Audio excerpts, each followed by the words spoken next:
Okay, good evening, everybody.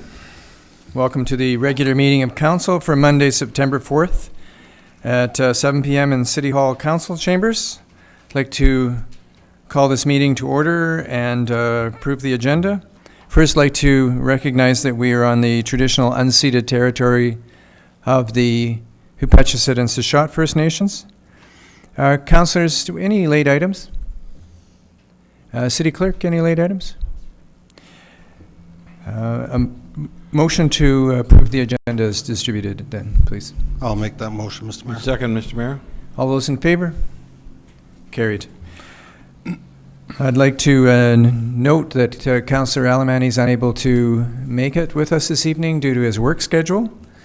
And I'd also like to thank Councillor Dan Washington for yet another very successful salmon festival. Thank you, Councillor Washington. I know you haven't caught up in your sleep totally yet, but the rest of the community loves you for it, so thank you very much.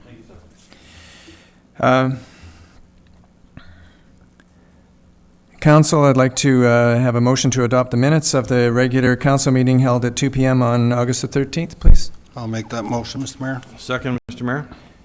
All those in favor? Carried. This brings us to the public input period. It's an opportunity for public to address council on topics of relevance to City Council. A maximum of 4 speakers for no more than 3 minutes each can be accommodated. Is there anybody wish to address the council? Please come forward. Give us your name and address for the record, please, sir.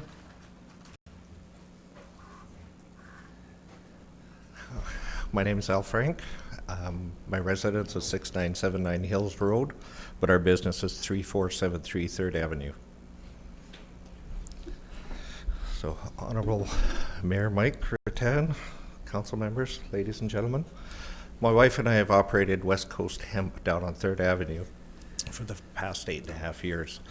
When we first opened in May of 2010, we immediately had people coming into our store asking for medical marijuana. Some of it is lower income people that couldn't commute to Victoria where it was readily available. We also had people that were actually afraid of some of the street vendors at that time. We approached City Hall. We had talked about dispensing back then, but it wasn't available to everybody. So we worked with City Council for 5.5 years. We repeatedly talked with city planners, came in and talked to various people, and they assured us, no, we're not doing it. Continue on your plight, do everything that we're asking, which we did. And we followed all the rules and regulations until one day we heard a wee medical actually came into town. And they started dispensing. They didn't have a business license. They just started dispensing. And we asked again, could we get an application in to dispense? And we were turned down. So we waited patiently, hoping that we would get in, continued to ask to get a license, and especially now with the provincial stuff going on, we really wanted to get in to play with that. 3 others were given licenses. Then there was a bylaw for a 1,000-meter ruling separating the two, or separating dispensaries, which cut us out altogether. Now, we had purchased the building back in 2010, showing our good intent to be an upstanding member of the business community. Both my wife and I are born and raised here in Port Alberni. It is a family-run business. All of our children have worked with us to make it a successful little shop. And we have done that now for 8.5 years. So now that we're at the provincial level of licensing, we're once again standing in front, hoping that there will be some way to get a provincial license in so our family business can continue to serve Port Alberni. In the recommendations by Scott Smith, there are some public hearing words in his thing, and I think we really support, going through the public hearing and being able to have our say with the public. And hopefully it'll come around to our favor. Thank you very much. Okay, thank you. Well timed.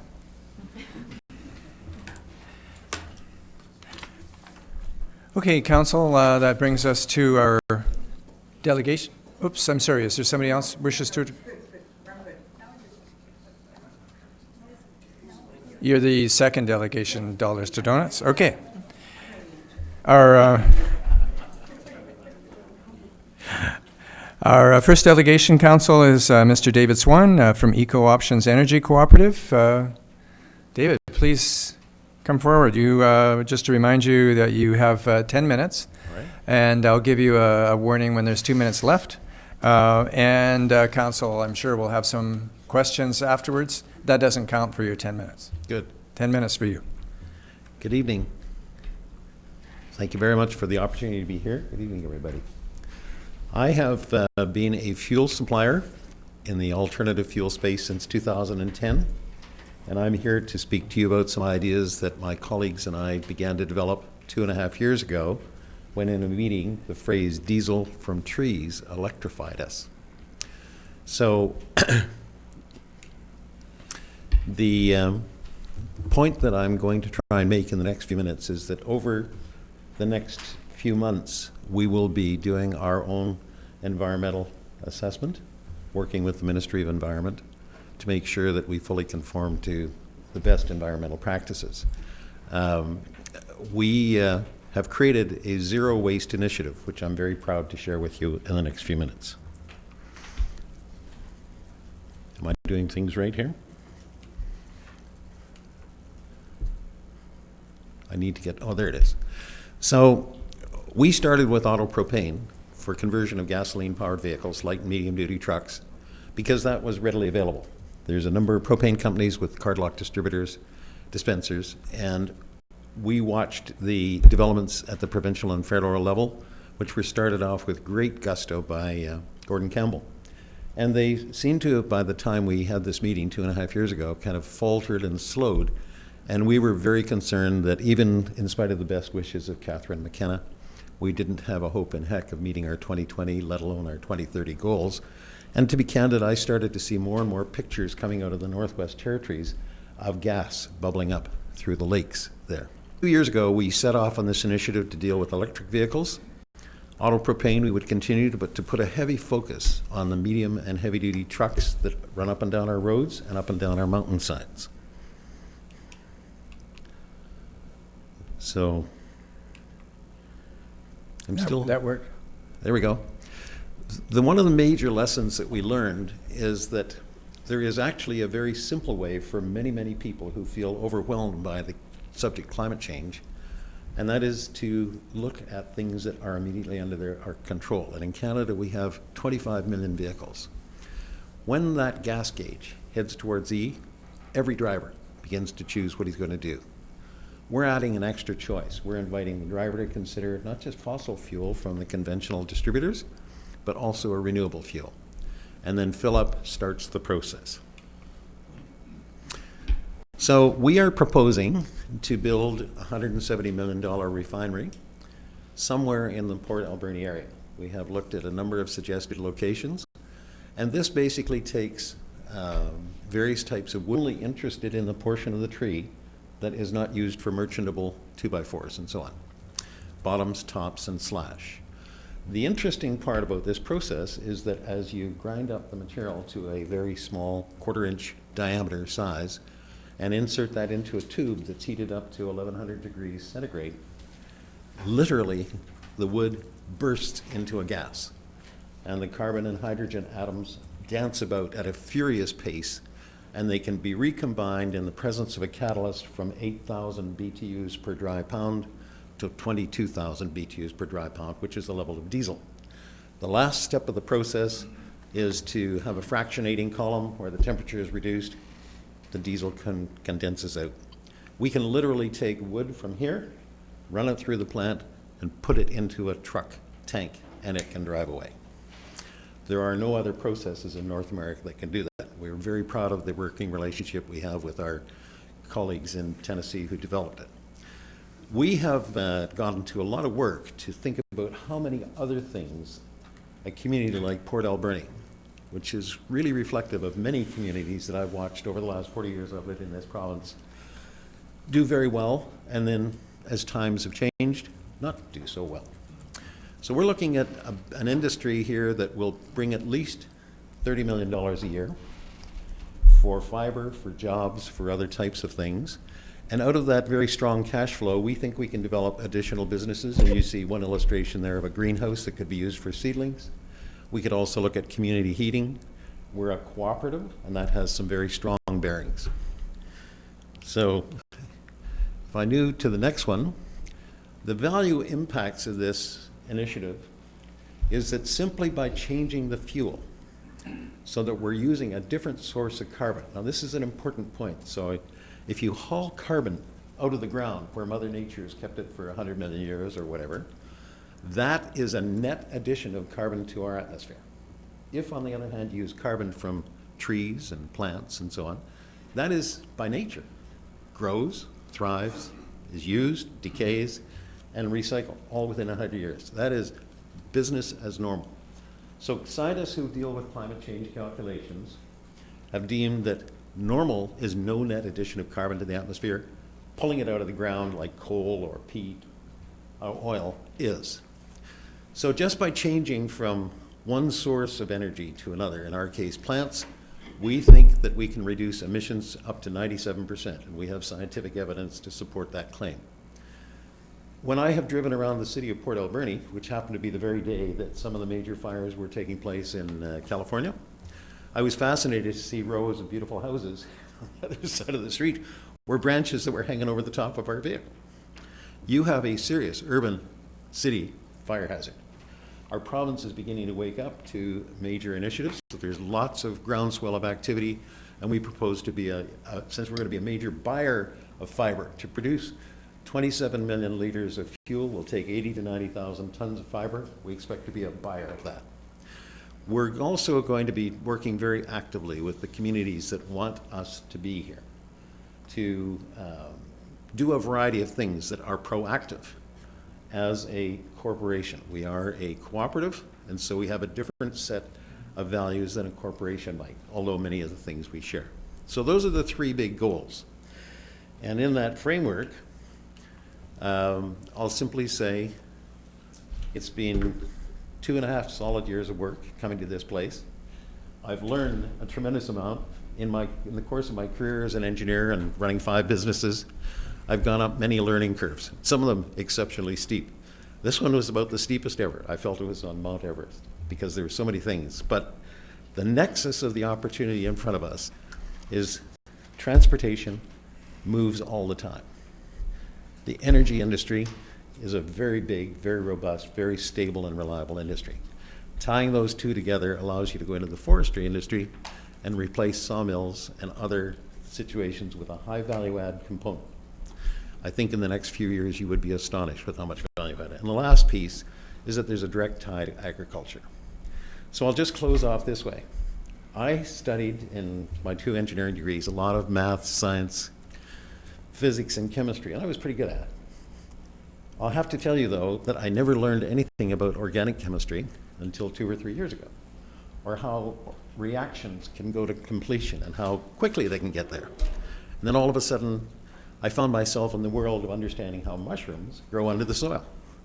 And it didn't take very long to move from there into the forest and realize that the magic that is what is happening when a seed drops on some pretty grungy ground, and 50 years later, there's a beautiful tree.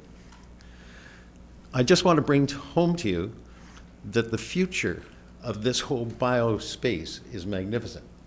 There's probably been 100 new molecules come out of the fossil industry, oil. There'll be 5,000 or more, and all of the research and development for those activities has to take place where things are growing, because that's the only way we're going to learn. So I'm excited about the fact that I'm here to talk to you about a very well thought through commercial scale endeavor.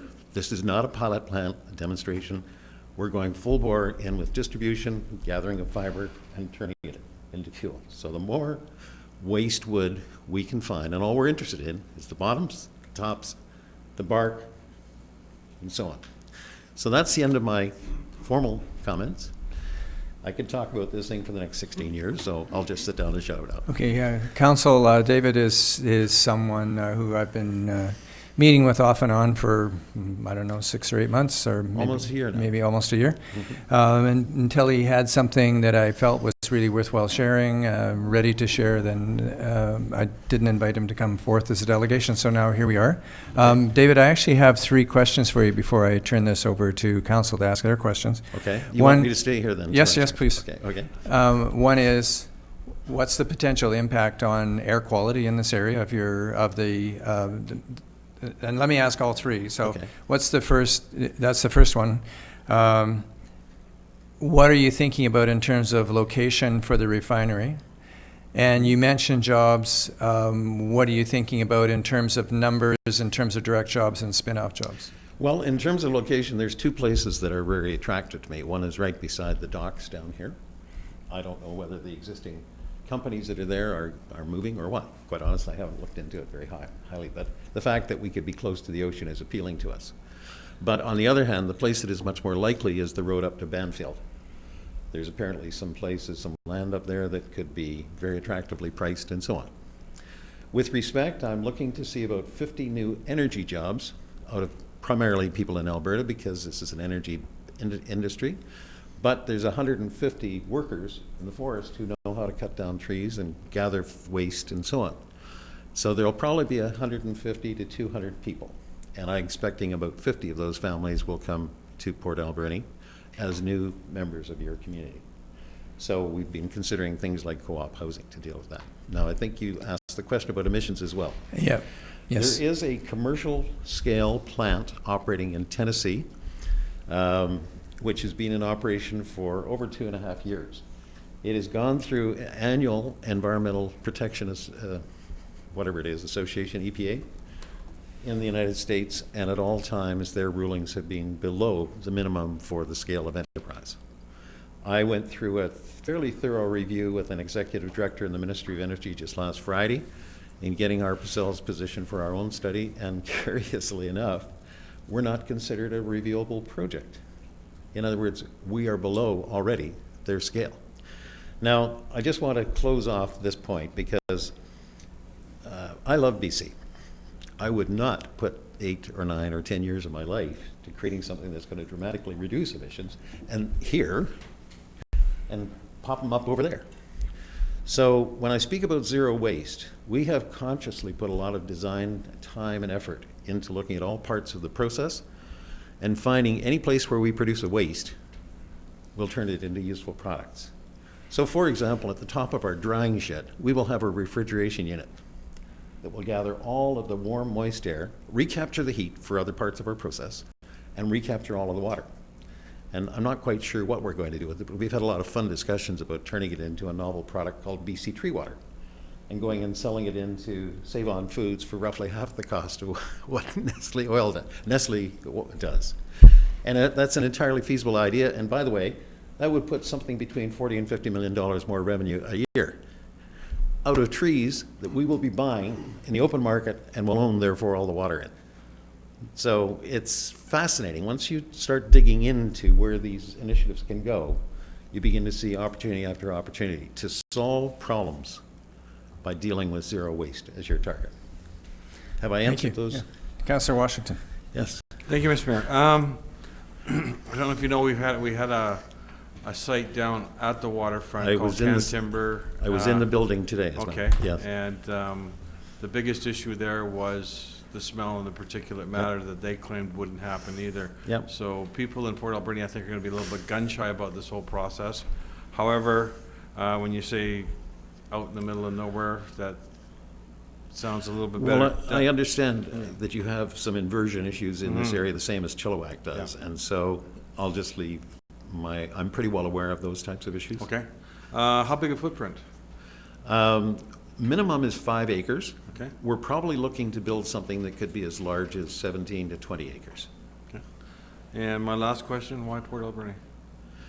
Well, quite frankly... Because our mayor tracked you down? No, I found him. Okay. I have a very strong affinity for the timber on this coast. Okay. And I could go into a lot more detail, but that's no, good. that's perfect. Thank you, Dave. Okay. You had a question, Dennis? Councillor Sauvé. Thank you, Mr. Mayor. I believe you just addressed it with a comparison to the plant in Tennessee. Yes. Is just here in the valley, we have a air inversion issue dealing with fire emissions and so forth. So Yep. it's very concerning as into the emission aspect being captured within the valley. So I don't know what Tennessee is all about or that location, but if there's similar factors, I would like to hear about it. And my second question is, have you made this presentation to our First Nations and discussed with them? Not yet, but I have requests to all three in the area to have an opportunity to meet their senior people. Great. soon. So when I went to the Community Forest Tenure Conference in Burns Lake, there was an excellent paper presented on exactly the issue that you're raising right now. All right, of consultation. And after last Thursday's issue, you can imagine that's a very sensitive matter. Yes. So I just want to close off with a picture, Denny, for you. I see Cherry Point from where I live in White Rock. And what I mostly see is a plume of hot, moist air going 10,000 feet or more into the atmosphere. When you drive by our place, it will look exactly like an industrial warehouse. It's the way we're planning it. There will be nothing coming out of the top of the building. That's my goal. Okay? Councillor McLennan, then Councillor Paulson. Yeah, thank you very much. An interesting concept. The fuel that you're going to make or wish to make, Yes? is it being made just like that anywhere else in the world? Is this brand new? No, it is being made in considerable volumes. There's a company out of Finland called Neste Oil, Neste. They began research and development in the 1990s and went into commercial production in 2005, and they now have 5 refineries around the world. On the West Coast, we have been serviced with product from Singapore. And as we speak, since 2010, when the province required renewable component of 4% in conventional diesel fuel, they have been one of the group of suppliers that have been providing some of that. So it has actually been used in BC vehicles on BC roads since 2010, to a small degree. We're going to go 100% because that's been the trend of California. And they're now up to 450 million US gallons a year in 3 years. So what, does this burn the same as regular diesel? Do you need a special engine or? No, it's a drop-in fuel. No changes to the engine or to the infrastructure to supply fuel. So it can you can envisage a truck driving down a long highway like the I-5 and going into fossil diesel stations where it can't get renewable diesel and going into renewable diesel where it can. Okay? It's quite a novel idea. The concept that really appealed to me, because I fought lots of people to sell a $5,000 or $6,000 upgrade to their gasoline trucks, I didn't have to bother with that from a sales standpoint. I just said, don't change the engine, change the fuel. Okay, and how are you fixed? Are you able to make the investment? Are you looking for funds, or where are you at in that part? Well, we have a 3-step financing program. One is about some walking around capital through crowdfunding. The next step is about $50 million worth of engineering firm, and I'm doing that privately with a group of individuals and companies that I've got to know over the years.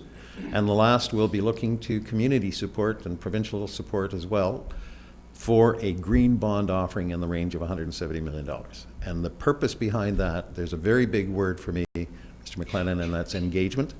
So we propose to invite people who are our customers and our suppliers and our workers to participating in making this their own energy company. And so quite literally, you'd have a driver here, there's the mountainside, there's the building, here's my truck, and I own part of it. Much the same way that people feel about their credit unions in our province.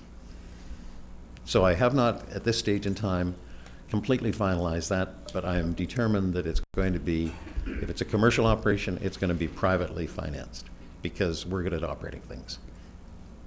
Fair enough? Well, yeah, I wish you all the best and keep us in touch. I definitely will do so. Okay, Councillor Paulson. Just to get a handle on it, you're talking about volume of production at the end. Yes. And obviously you've been talking with people in the valley. I'm just wondering about, do you have any concerns about actual supply of that particular Fiber? type of product or that type of fiber to keep you going at 365 days of the year?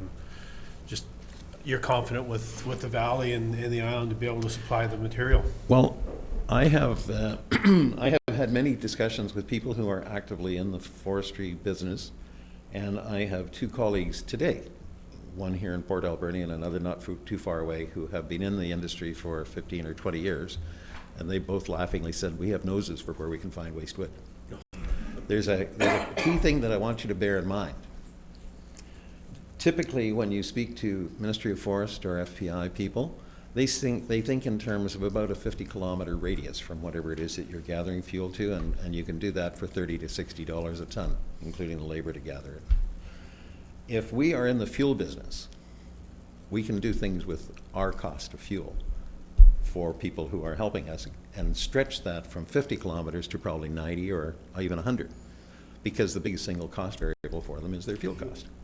So when I speak to you about a cooperative which is inviting people to become members to buy our fuel and also to become participants in terms of the funding of it so they can enjoy more benefits, so we have customers, suppliers, all shared in this goal. And that's why that picture that I showed you about the gas gauge and choosing one is so important, because that's where we're going to have everybody focused on getting that. That's the only place where real new money comes into the entire enterprise, when somebody buys fuel. So if we don't get him there, he's gone. Have I answered your question? Oh, absolutely. Yeah, thank you. Okay. Okay, and one last questions from Councillor Minions. Thank you. Thanks for coming and explaining this a bit further. It's exciting technology, obviously, and I'd love to see something like this successful in our community. Okay. And I think I'd love to see it successful, rather like the whole community feel like it's a success, rather than a lot of people ending up feeling opposed, like with the canned timber. And I think that you've talked a bit about engagement. I think engaging with the community early on is how we're going to build a successful project like that. So I'm wondering if you've been working with our economic development officer, and if you have an idea of how you'll formally involve the city going forward. Well, we have many, and yes, Patrick Deacon has been one of the really strong supporters since he and I first met a year ago. And my approach for the next few months is to go and say, here's a useful idea. What do you think? How could we make this work? And do that in a very low-key, modest way. I'm not going to make grand promises. I'm going to talk about how we do it. But at the end of the day, I'm the storyteller, okay? Everyone that's out there that drives a truck or brings fiber to us or runs the plant or whatever, they're the promise fulfillers. If they don't buy in, my whole enterprise is gone in a heartbeat. One of the reasons I say that these people, truckers and loggers, are low risk for me compared to professionals in other fields who probably don't have the professional skill to figure out how to open up the hood of a truck, let alone to tell me what the parts of the engine are and why they work. But these guys are listening to diesel engines all day long. They can tell me in a fraction of a second whether something is wrong with my fuel so that it isn't performing. They're low risk because I guarantee in some cases there might be some provocative language coming my way, but I get phone calls 7 days a week, 24 hours a day from my drivers if there's any issue. So I'm very keen, and part of the reason I asked for the privilege of coming and speaking to you tonight, I'm very good at building up CRM contact databases and stuff, and then following up and keeping people briefed. This is an opportunity to use web communications and a variety of other things. There's story after story after story that is good news in this process. So I am open and very appreciative if you feel there are people that I should be talking to in the community, let me know. Tell me their name and phone number and how else I might reach them. I'll follow up, and I'll let you know what's happening. My simple ball game is this. In BC, we have about 3 million vehicles. Of that number, 600,000 are commercial trucks. They're high-consumption vehicles. Of the entire fuel consumption load in BC, which is many billions of liters of fuel, the commercial heavy-duty trucks, the ones that run up and down the highways, as well as the tradesman vehicles, consume 53% of all the fuel. Okay? The numbers of vehicles that represent that fraction is 16%. Does that give you an idea of the leverage? For the life of me, for the last 6 years, I have not understood why people are putting any time and effort into some of these other projects, but that's fine. They are doing it, and every bit helps. The big leverage is on commercial on-road and off-road vehicles. And if we can hit those dead on with something in the order of 100,000 or 500,000 or 1 million drivers actively across Canada, we're going to have a shot at hitting Catherine McKenna's target. That's all, just a shot at it.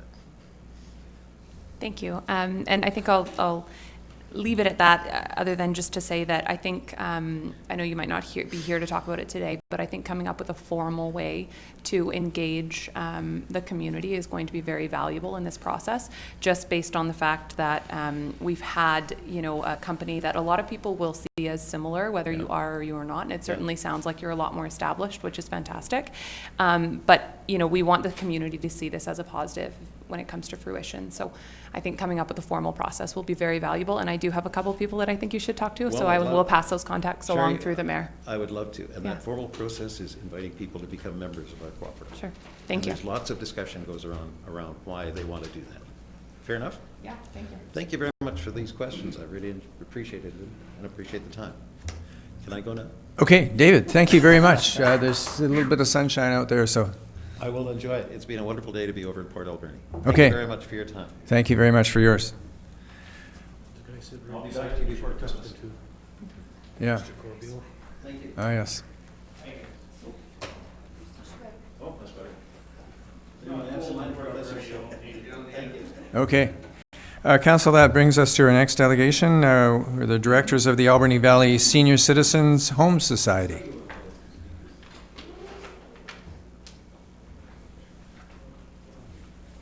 Please. This must be yours, right? Good evening, Mayor and councillors. My name is Gay Allen. I'm a director of the Alberni Valley Senior Citizens Home Society. I'm also the secretary-treasurer. Thank you for allowing us to speak to you tonight regarding a letter that was sent to council by email to the mayor and the councillors on August 17th. And first, I'd like to provide some information to you about who we are and what we do. The Alberni Valley Senior Citizens Home Society is a non-profit society formed in 1950 and is operated by a volunteer board of directors. The society's objective is to provide adequate, safe, and affordable housing for seniors. We manage 2 complexes. Pioneer Cottages was rebuilt in 2010 to 2011. It consists of 41 units, 1-bedroom suites, and Pioneer Towers was built in 1971 and consists of 55 suites, both 1-bedroom and studio suites. And both projects are purpose-built for seniors age 55 and over. The current board consists of 15 directors who are elected by the membership. Currently, the society has 12 members, of which 7 are active directors. And these directors manage both sites, Pioneer Towers and Cottages. Now, attached with the August 17th letter requesting a meeting, we sent the draft financials for 2017 to 2018, and they're now finalized and enclosed to show you our dire financial situation. The second thing that was attached was the society's constitution and bylaws, but unfortunately only the bylaws were included in that. But the purpose of our society is to provide affordable housing to those 55 and over. We also included from the firm All-in-One Home Inspections a report on Pioneer Towers, and the purpose of that inspection was to evaluate various living units for water damage or mold growth issues and potential causes. After we got the report from All-in-One Home Inspections, the executive hired Herald Engineering to examine the cladding at Pioneer Towers, and the Herald Engineering reported back to the board in September of 17. Herald Engineering understood that Pioneer Towers has a moisture egress issue in some of the units, and the directors were looking to develop an approach to deal with the deteriorating building envelope. It was mentioned that the bare brick facade alone is not likely adequate enough to shed moisture. Pioneer Towers needs a comprehensive building enclosure upgrade, and the cost to complete the upgrade could be in the range of $1.5 million. In a letter sent to you on August 17th, the Board of Directors requested a meeting with the Mayor and Councillors to review the information, explain our situation, and we're looking forward to setting a date and time for that meeting to take place. Our grave concern is the shortfall in revenue due to the financial drain caused by Pioneer Towers. Currently, approximately $50,000 a year of revenue from Pioneer Towers supports the payment of taxes and utilities for Pioneer cottages. This situation prevents us from establishing and maintaining a replacement fund for both the complexes. And if this situation continues, the financial security of 96 affordable housing units for seniors in Port Alberni is in jeopardy. The Society has reviewed the Community Charter, Part 7, Section 224, and the city's permissive tax exemption policy, and we feel that under the eligibility criteria being, and I quote, facilities or programming for youth and seniors.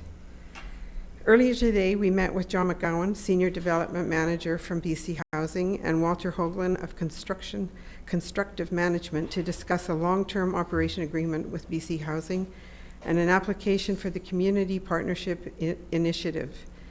The Community Partnership through BC Housing is an initiative to provide financing for affordable rental housing. In light of our recent negotiations to partner with BC Housing, we anticipate your review of our forthcoming application for the permissive tax exemption for the 2019 tax year for Pioneer Towers, albeit late. In establishing a partnership with BC Housing, we can assure you that our nonprofit society will have a long-term mandate to continue in our current capacity. It is essential for the City of Port Alberni, along with the provincial government, to support this board's effort to maintain affordable housing in the Alberni Valley. With me tonight are other board members, and we will answer any questions you have with us. We look forward to having a meeting with you to address our concerns, and you can contact us by email to set a date. And if there are any questions following that, we're planning to leave to attend Gord John's Affordable Housing Forum at the Friendship Centre. And on behalf of the directors, we thank you, the mayor and councillors, for giving us the opportunity to address you. Okay, thank you very much for your presentation, Kay. Councillor Sauvé, then Councillor McClellan. Thank you, Mr. Mayor. I had a privilege to work and present at this society for the past couple of years with other board members and so forth, as into discussing and explaining our permissive tax regulations with the municipality. It's very unfortunate position that they are in, and recognizing that 1/3 of the population in Port Alberni are seniors, this would be a major blow to our community, just the fact that we're losing this or potentially losing this.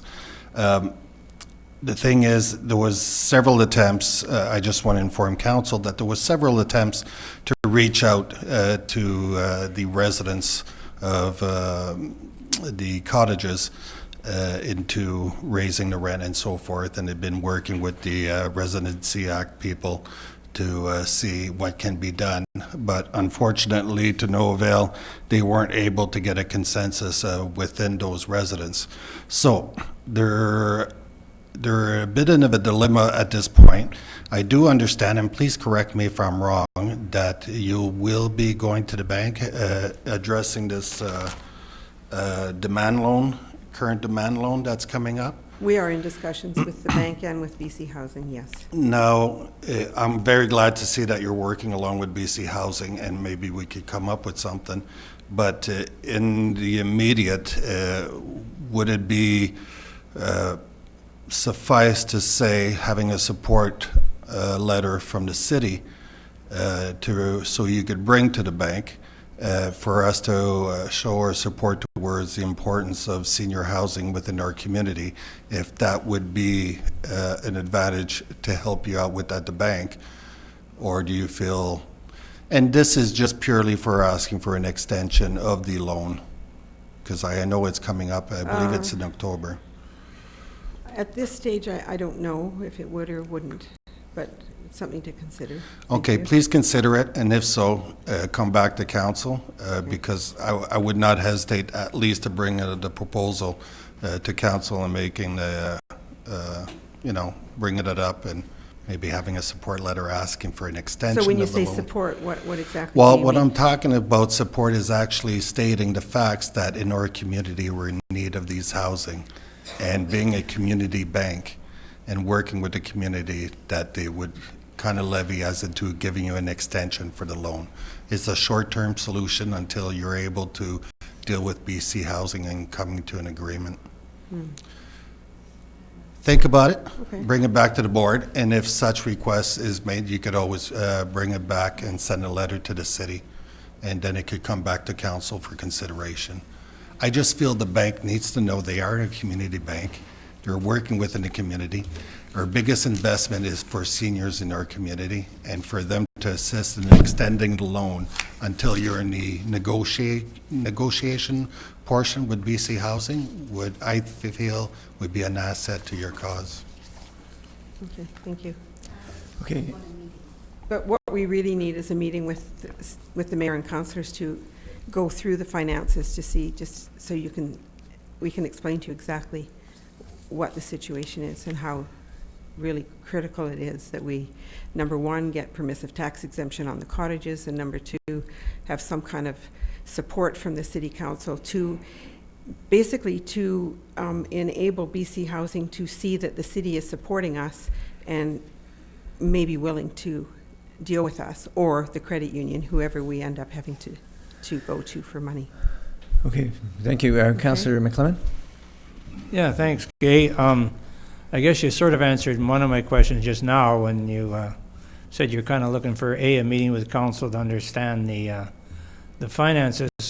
What do you see as Secretary Treasurer, the one that knows all the money, as your biggest immediate need financially? We need a permissive tax exemption on Pioneer cottages because when they were built, the board at that time believed that they still had it, and in fact did for a number of years. And then we discovered, no, we don't have it. And when we looked at the community charter and the Port Alberni's permissive tax exemption criteria, we believe that we fit into that. We are a facility that supports seniors. So that's one thing. And what else do we need? Well, we need to get financing that is over a longer period of time so that we can, number one, we need to raise the rents in Pioneer cottages, and we're going to submit another application to the RTB as soon as the 2019 rates come out, but they're not out yet. Last year they were out on August the 25th. Today is September 5th. They're still not out. Don't hold your breath And too they long. won't be out for 2 more weeks, we got told today at least. So that will prolong the agony of us filing for an additional rent increase, which I might add, we have spent probably 2 years formulating that application. It is a mammoth tax job. And I know more about being a landlord than I ever want to know, I can tell you that. But the support of the council is I think is really essential for not only the credit union, but for BC Housing to know that the city council in this town recognizes the value of our society's work and what we provide. Okay, Councillor Paulson, then Councillor Minions. Mine is just more of a comment, and I'm really impressed that you're not just standing still on this, that you're moving forward and starting your dialogue with BC Housing. And you mentioned a gentleman's name by the name of Walter Hoagland. You couldn't have found a better person to put into or to carry your cause. Walter has so much experience in various projects. The Passive House just in Nanaimo was one of his projects. He obviously had one here, and quite a number of them in Qualicum area. And Walter really, really knows that jungle to work through with BC Housing and stuff like that. So good for you guys for going that route. He does a lot of work with city councils too. Yeah, apparently, yeah. Yeah. Councillor Minions. Thank you. I'm wondering if first we could have the city clerk clarify the comments around the permissive tax exemption, because I think that's what we're really talking about here is That's a one of the meeting, and things, permissive yeah. tax Yeah, exemption is yeah. the big thing. So I recall when a letter was written a year or so ago that we had a conversation around the permissive tax exemption, and we talked about the option of means testing, and that was one of the requirements. So I'm not clear on if that is a requirement or if it just needs to be seniors. Is that up to the discretion of city council, just to get a better idea of what our options actually are? Mr. Mayor, the permissive tax exemptions are entirely at council's discretion. First of all, organizations have to meet the criteria within the community charter and then also meet council's policy. And what we've had up until now is a review of any applications by the Community Investment Program Committee, of which Councillor Paulson has certainly been part of in the past. And the Senior Citizens Home Society has not applied in the last couple of years. But the last time they did apply, they were deemed not to be eligible at that time because I can't recall the name of the president at the time, but the only reasoning he could give, understanding that we certainly support, seniors housing, the only criteria was that the tenants had to be age 55. So they weren't able to demonstrate that they had any kind of means test. So on that basis, the Community Investment Program Committee felt that they were not eligible to receive a permissive tax exemption at that time. So they haven't applied for one for next year. At this point, our deadline for applications was June of this year. Okay, thank you. If I could comment, when we reviewed the criteria and the community charter, there is no mention of means testing. There's no mention of means testing in the application. So we don't really understand quite where that comes from, but there's nothing mentioned that we have been able to see. If you can show us that when we meet with you, I will entertain that, but there's nothing. Mr. Mayor, it's certainly not in the community charter or in the policy, and I don't have the policy in front of me, but I think it relates to services for seniors. And at the time, there wasn't any, the only criteria that they had was that their tenants were 55. There wasn't any means to determine whether they were low-income seniors or not. So what we had suggested at the time was if you could demonstrate some kind of means test to demonstrate that the tenants were low-income, then certainly that would qualify for consideration. But again, ultimately, at the end of the day, it's always council's decision as to who is granted a permissive tax exemption. Okay, thank you. Councillor McClement? Yes, Mr. Mayor, I would like to make a motion that council set a time to meet with this board and see what we could do to help them. I'll second that. Okay. And now that the motion's seconded, I can talk on it. I realize there's an election coming up and there's going to be a lot of different faces around this table. It seems a few want to be mayor instead of councillors now, so that could change things. But I think the situation they're in is probably time sensitive, so the sooner the meeting could take place, at least for them to come and give the staff and council the information that they have.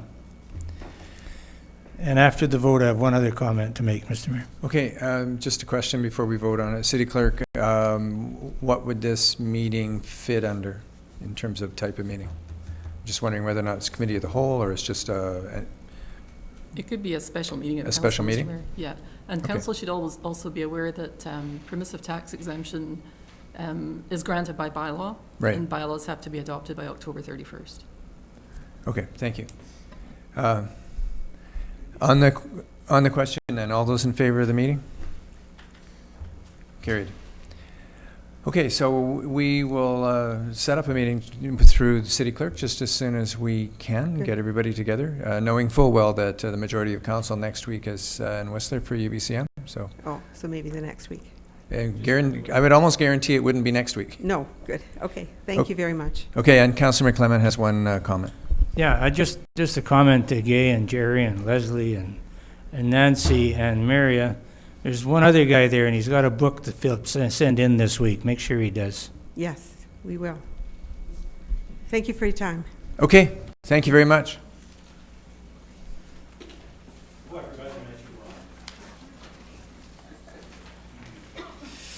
Okay, council, brings us to unfinished business. There are a couple of items.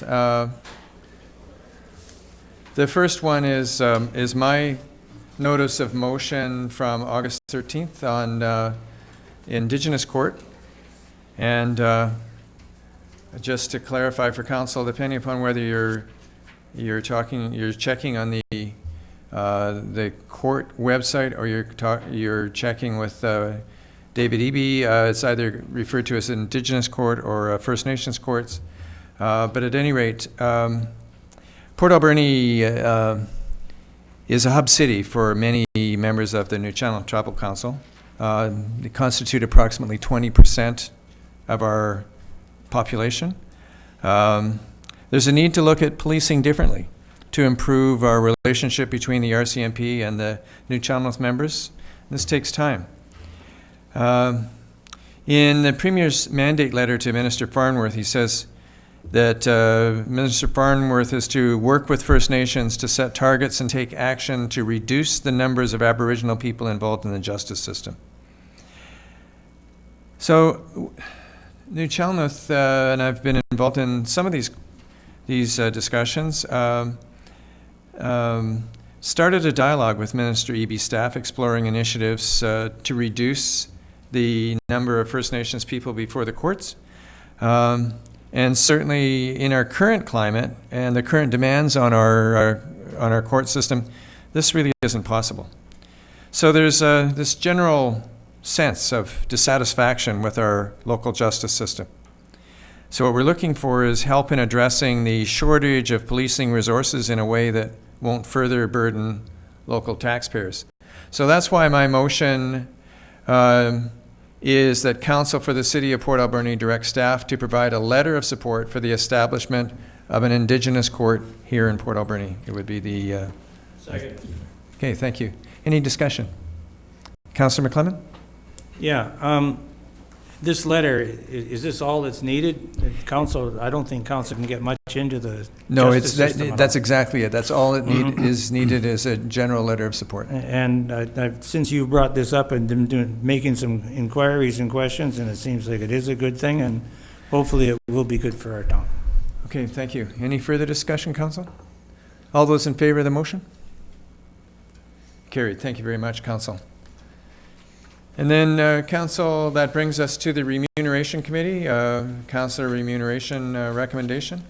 We have a report that's dated August the 28th from the committee established by Council to provide recommendations on remuneration for Council given upcoming Canada Revenue Agency changes to taxation.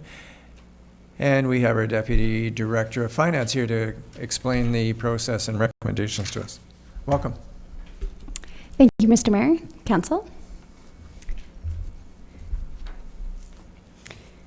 So back on April 23rd, Council endorsed a resolution to create a civic committee comprised of 3 members.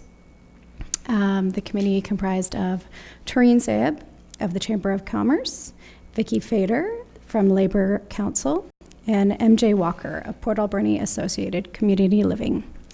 The committee would also like to thank Bill Collette, who was also a good influence on the committee as well, and idea creations. So the committee met about 6 times, reviewed a number of different options. We looked at 8 municipalities, comparative municipalities from all over the province. Contacted them, found out what they were doing, other ideas other municipalities had thought of. We also interviewed a PAR council member as well to find out the workload that presents being on council, as well as what he thought of the remuneration that was given. So we came up with 3 different options. One of them just being a straight remuneration increase. The committee came up with increase of 9.5%. The 9.5% increase would solely cover the estimated tax increase faced by the mayor and council from the 1/3 allowance taxation that will now be brought in as of 2019. So the 9.5% increase was basically solely just to cover that tax increase. The committee wanted to look at only options that covered the increase.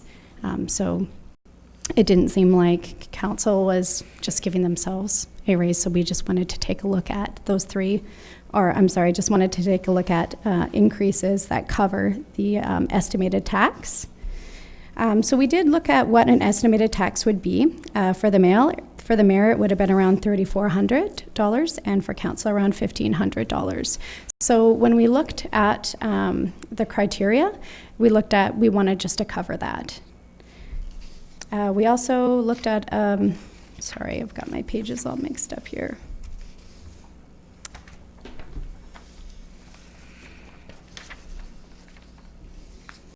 We also looked at a number of different other criteria as well. We wanted the recommendation to be fair and equitable to members of council. We wanted the recommendation to be fair and equitable to constituents of the City of Port Alberni. And we wanted to make sure that the recommendation should be one that provided an incentive for all people in all ages and circumstances for people running for council in future elections. The recommendation should have at least the least possible impact on overall cost to the city. And the recommendation should take into consideration the average remuneration for members of council in comparable municipalities. So as I stated before, the first 9.5% was one consideration we looked at.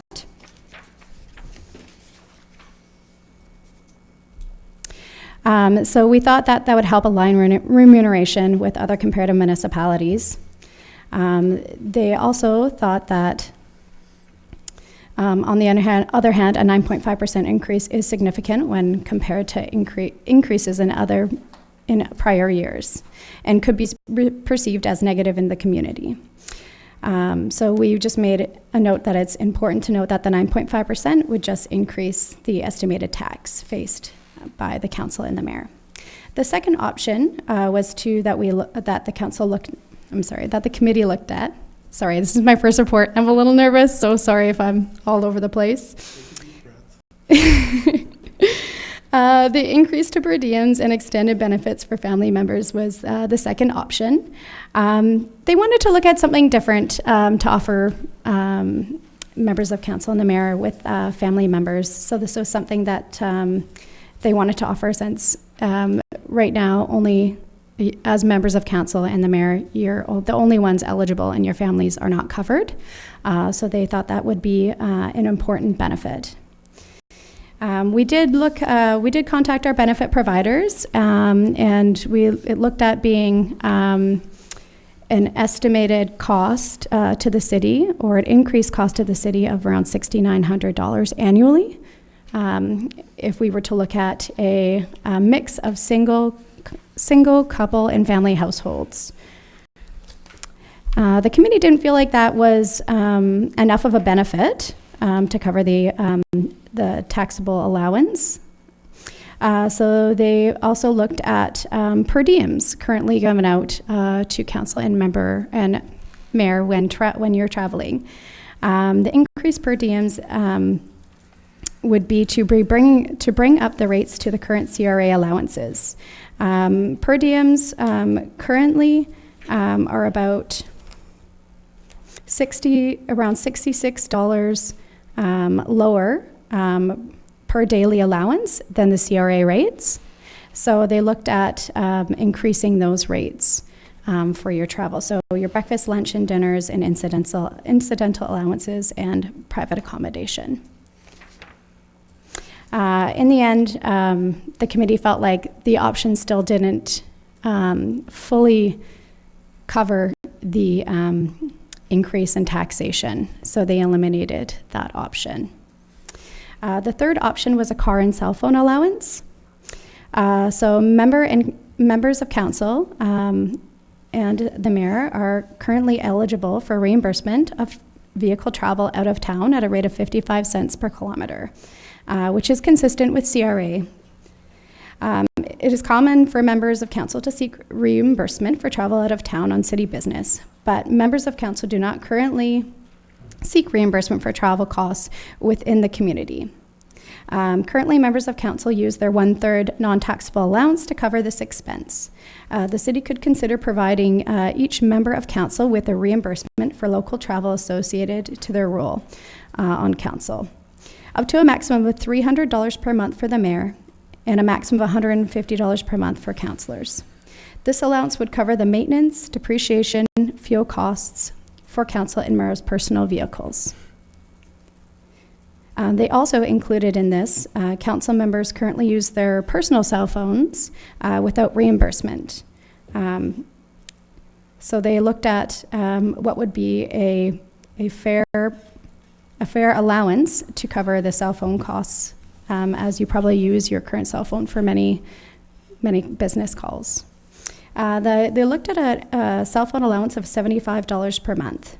As the mayor currently uses a city-owned cell phone, he or she would not be eligible to receive the cell phone allowance. However, in future, the mayor could choose to use his or her own cell phone and recover the costs under this provision. The incremental benefit for a car and cell phone allowance to council members would be around $2,700 per year and $3,600 per year for the mayor for the car allowance. The total increase to remuneration for 2019 would be around $20,000, $19,800. So this allowance could be deducted from income for tax purposes through filing what is called a T2200 form. Through that tax form, you would file all your receipts, and it would be approved by the financial director at year end. Council members would be responsible for record keeping of car and cell phone expenses being claimed each year. If the option is implemented, there would be education on filing and record keeping provided by the financial department. So again, the committee thought this option would be the best.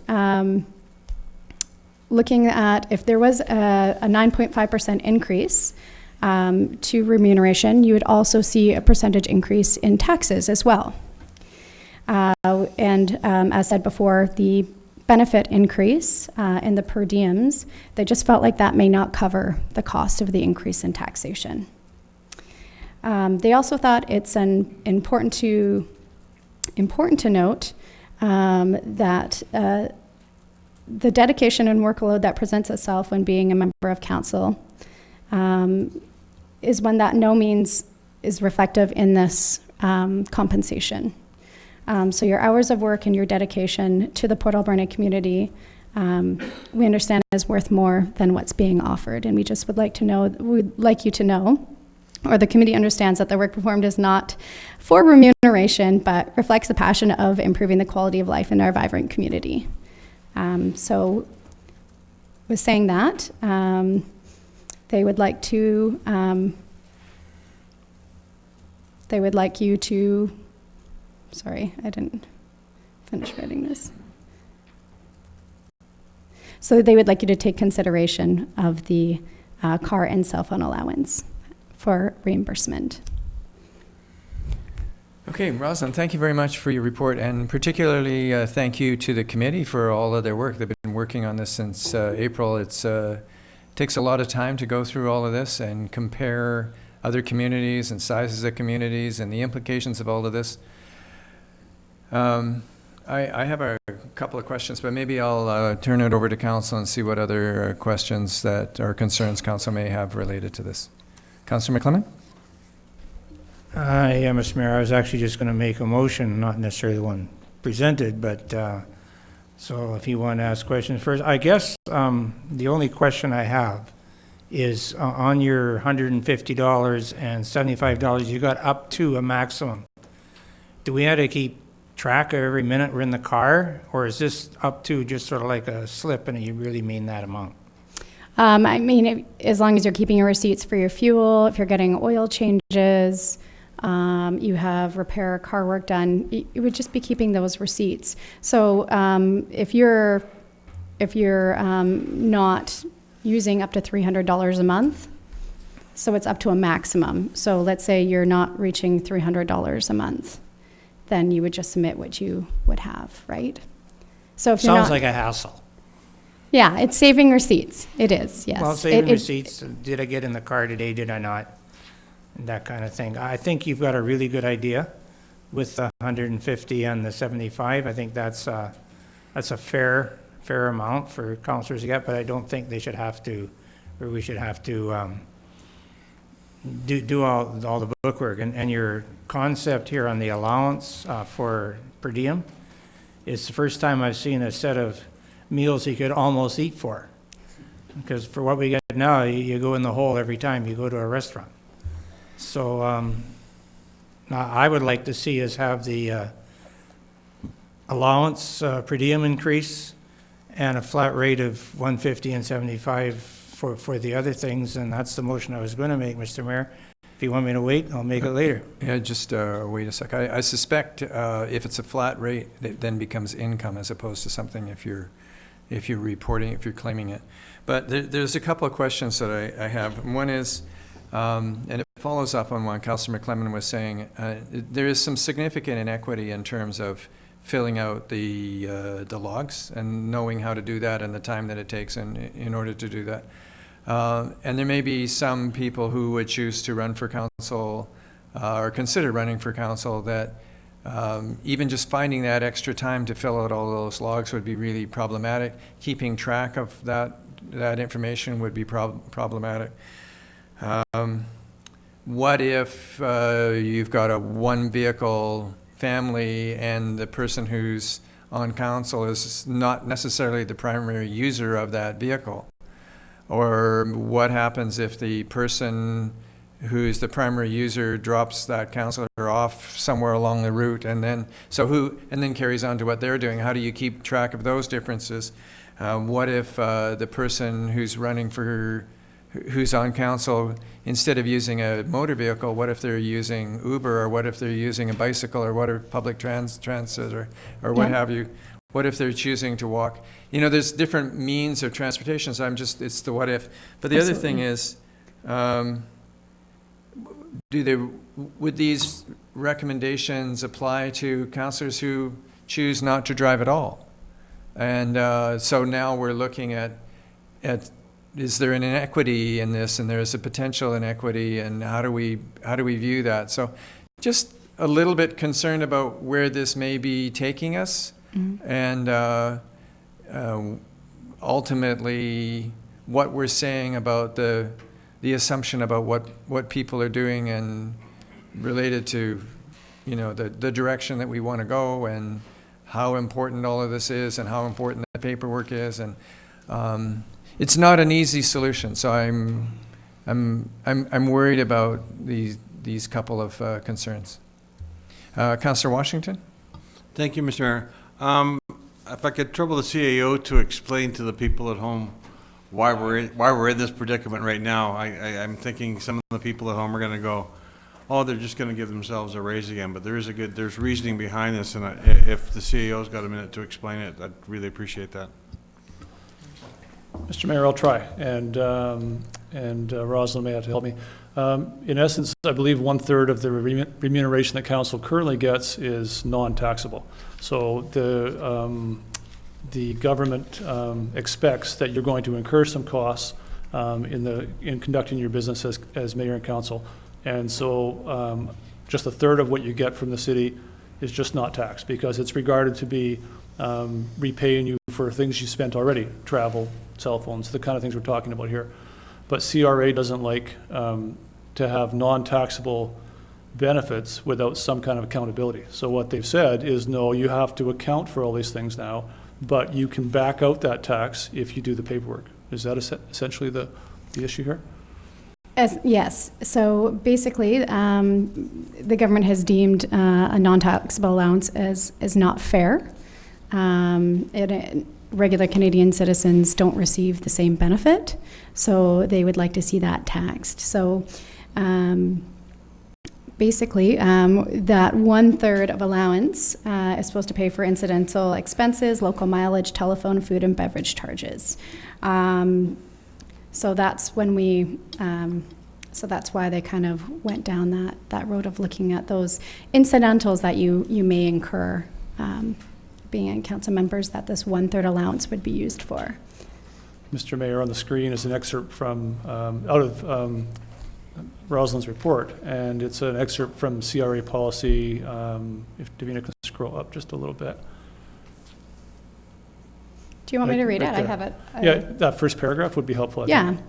So from the federal 2017 budget under employee benefits and allowances, in today's workforce, many Canadians receive benefits such as a daily food allowance or transit fare, which are counted as taxable income. Yet certain tax measures allow some individuals to pay less than their fair share of taxes on such benefits. These measures are unfair and they lack a strong policy rationale. To improve consistency, the 2017 budget purposes to certain municipal officer holders. This exemption is only available to certain provincial, territorial, and municipal office holders and provides an advantage that other Canadians do not enjoy. Right now, the current policy is certain officers may receive the non-accountable allowance for work expenses that are not included in computing income for tax purposes. These officials are elected members of provincial and territorial legislation assemblies and officers of unincorporated municipalities, elected officers of municipal utility boards, commissions, corporations, or similar bodies. So, Mr. Mayor, the challenge we face is that council and mayor, as you know, are paid quite lowly. And part of the reason they're paid low, we can pay you quite a low salary, if you like, is because some of it's tax-free. So you get a better benefit, I guess, from that. You don't pay much tax on that. Now you're going to pay tax on that. So the net benefit to you and to future councillors is going to be lower than it has been in the past. So that's what caused council to strike a committee to look into this challenge, as many other communities are doing, and Rosalind summarized what some are doing to respond. Across the alley, the regional district recently passed a 10% increase, as you're aware, on salaries for board members, or remuneration for board members, to compensate for this this change. And so here we are with some options in front of you and a recommendation. Council can choose a recommendation. You can choose any of the other options. You can choose whatever you want to do. Yeah, And Mr. Mayor, I'll point out, just for everybody watching, that this is meant to apply after the election. So not to the current mayor and council, but you're making a decision, which is difficult for you to do, and we should all appreciate that you are making that decision. You're making a decision for future councillors, for future councils, not yourselves. So presumably whatever decision is made takes effect January 1st, 2019, since that's when this legislation takes effect. Would That be is the right? intent, yes. Okay, thank you. Anything else, Council? Councillor Paulson and Councillor McClellan. In light of your discussion about tracking and accountability and whatnot, for pure simplicity, the option number one kind of makes sense to me. Like, it's a really simple one snap option, and I understand the rationale behind the $150 and the $75, but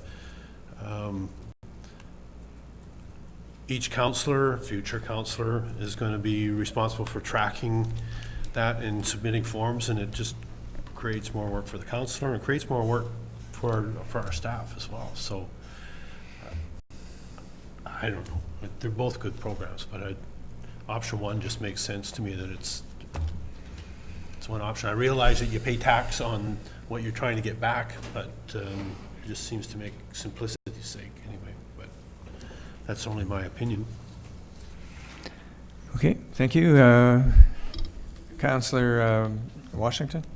Thank you, Mr. Mayor. It is a tough choice because it's not us. It's every time money or salaries on the table, it seems we get beat up no matter what we do. So I think option 3 is good, but I don't think we're gonna. I wouldn't claim it as a councillor because it's too much of a pain. I think when you do the real travel, when you have an expense form that you can track your traffic, your travel, and like Councillor McClellan says, the current rates that we have, you really can't eat. So I'm looking at option number 2 to increase the per diems for when you really do have a travel and you have a form and you've got to start and stop mileage, rather than option 3 where you go, I spent 12.5 minutes on my phone for city business, so I'm going to get a check for $3.12. I mean, I agree with the mayor. It's a good idea, but it's going to be too big a pain, and probably most of them are going to just say, to heck with it. It's not worth not worth tracking it for $5. So I sort of look at option 2. If you travel, you're going to get your per diem, and that's probably the only time you're really going to claim a per diem anyway. So that's my opinion. Okay, thank you. Councillor McClement? And first, I'd like to ask a question of the city clerk, if I may, and I think I know the answer, but I'm going to check. If we did pass a motion for the number 3 to be a flat rate, would that be a taxable benefit? Do you know? It would be a taxable benefit. Okay, so then that would be no gain. Yes. It would just be fiddling. Then, Mr. Mayor, I'm going to try a different motion then, that we take option number 1 with the new revised rates on per diems as the solution. I have a seconder, I'll explain that. I'll second that. Now, that way, it's flat and cut out. Yes, we got to pay taxes and everything we get, but no, we don't have to worry about if someone wants to walk. That's their choice, you know, that's fine. It's quite a long walk, I would consider, for me to get here, but if someone lives next door, one councillor walks all the time, he shouldn't get anything, you know, he's only a block away. But nonetheless, seriously, I think that you've done a good job. I think maybe the raise could be a bit more, but hey, what are you going to say? It's there, you pay taxes on it, and it covers what they're taking off of us. Because up till what we've just had, or what we will have in January, is a wage cut, if we don't do anything, of about 10%, which nobody really likes. And when you're basically volunteering your time for the small amount we get, you don't like to be in charge to be a volunteer. It's kind of not a lot of fun. I've had it happen a few times in my life, and I didn't think that was the best thing that ever happened. So that's my motion, Mr. Mayor, that we take option number 1 with the increase of whatever it said, and option number 1 with the per diem increases, not talking at all about the benefits. No, 1 and the per diem increase. Number 2 also has extended benefits, which I think is a confusion as well, because you get some people that have already got them all, and maybe 2 people in the family already got them, so they don't need anything, and that is also a taxable benefit when you get that. So my suggestion and my motion is for option 1 with the part of option 2 that is just the per diem and mileage. And that's my motion. Okay, so Somebody seconded it. it's been moved and seconded, yes. Councillor Minions, you had a question? Sure, just a comment. So this is a very difficult situation for all of us to comment on, I think. But I think if we really look at why this taxable benefit or why the change has been made, it is, and especially how it's stated, that we were basically getting an unfair advantage. It's to cover, like that the average Canadian doesn't have. So it was to cover expenses, but we have an expense allowance already. So it wasn't to cover expenses. Well, it was, but we get a lot of expenses covered already. So, like when I got on council, I knew that the wage was $17,000, and yes, I agree that is low. But I didn't even realize until I got on council that 1/3 of it was tax free. So I do think it's an advantage, but I don't think that was convincing people to run or not run. I think I've always looked at that as my salary on council as $17,000. So I think at the end of the day, if we are increasing to cover something that is a benefit that we maybe shouldn't have ever had, we're just giving ourselves a raise. If we think that council remuneration is unfair, which I think is a very fair opinion to have, we should do that at budget time. So I think it's a difficult thing to support just a blanket across the board raise when we have given direction to all of our departments to hold spending to 1%. I just don't think that this sends the right message. It would be different maybe if we were looking at expenses, but this is just a raise. Okay, Councillor McLaren. Yeah, I kind of disagree with the time. The timing traditionally has always been, if there's any change in councillors' wages, it comes just prior to an election so that it takes effect for the next one. And I don't know, people feel better. They're doing it for the next guy instead of themselves, which, okay, that's fair.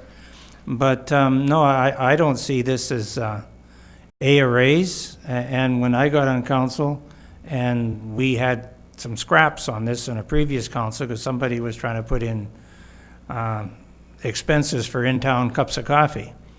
And we'll mention any names. And you know, we explained, and we had it all explained to us, that that was what our tax-free allowance was to cover, was all that kind of thing. And so we wouldn't have to deal with it. So that's what it originally was, is what I was told and what I've believed for a lot more years than I've been on council. So I believe that what the proposals here are absolutely fair, and I know that being in his election campaign on, it's kind of hard to vote for it maybe, but it is only fair to the next council. Okay, anything else, council? Okay, I'd like a recorded vote on this one, City Clerk, please. So starting with Councillor Washington. Against. Councillor Minions. Against. Councillor Paulson. For.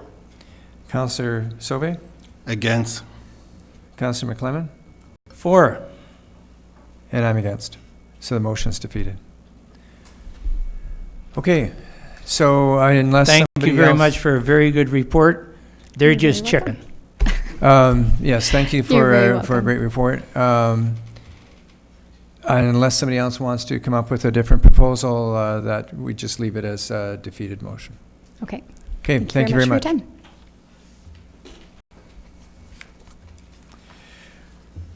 Okay, council, that brings us to staff reports. The first one is for accounts. And Councillor Washington, are you able to make this motion? Certainly. Thank you, Mr. Mayor. I move that the certification of the Director of Finance dated September 4, 2018 be received, and checks numbered 142050 to 142215 inclusive, and payments of accounts totaling $1,036,556.25 be approved. I'll second that motion, Mr. Mayor. All those in favor? Carried. And Director of Finance from the Audit Committee, we have the minutes of August 13th, 2018. Councillor Washington, do you want to move that motion, please? Thank you, Mr. Chair. I move the minutes of the August 13, 2018 Audit Committee, the responses to the questions arising from that meeting dated August 28th, the quarterly analysis of mayor and council travel, convention expenses ending June 30th, financial statements ending June 30th, 2018, check vendor register report ending June 26, 2018 be received. I'll second that, Mr. Mayor. All those in favor? Opposed? Do we Carried. get to comment on the audit? Go ahead, Councillor McClellan. Yeah, it's good to receive it, but I'm noticing here, one part of it, I'd like to, on other competent business, under H on page 49, and under number 5, that there was a discussion between the CAO, Tim Ply, and the audit committee around the issue of the province's letter to council regarding failure to comply with the provincial deadline of May 15th for submission of audited financial statements. And I would like to know what that new deadline, when we can expect that, and it's probably a question I'll be asking at each meeting I'm at until it gets done, but I'm very, very concerned about this, and for many different reasons. CEO? Mr. Mayor, at the audit committee meeting in question, Director Rothwell and myself apologize, or I apologize on behalf of myself and Director Rothwell for not having informed the audit committee at their last meeting that we were going to miss that deadline.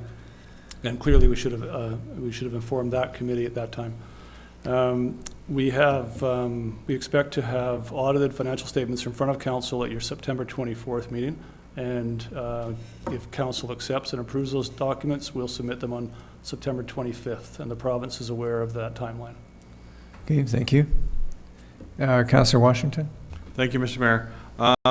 The requested details, item 5 was a charge to your card for the payment of accommodations Truck Loggers Association Convention in Victoria.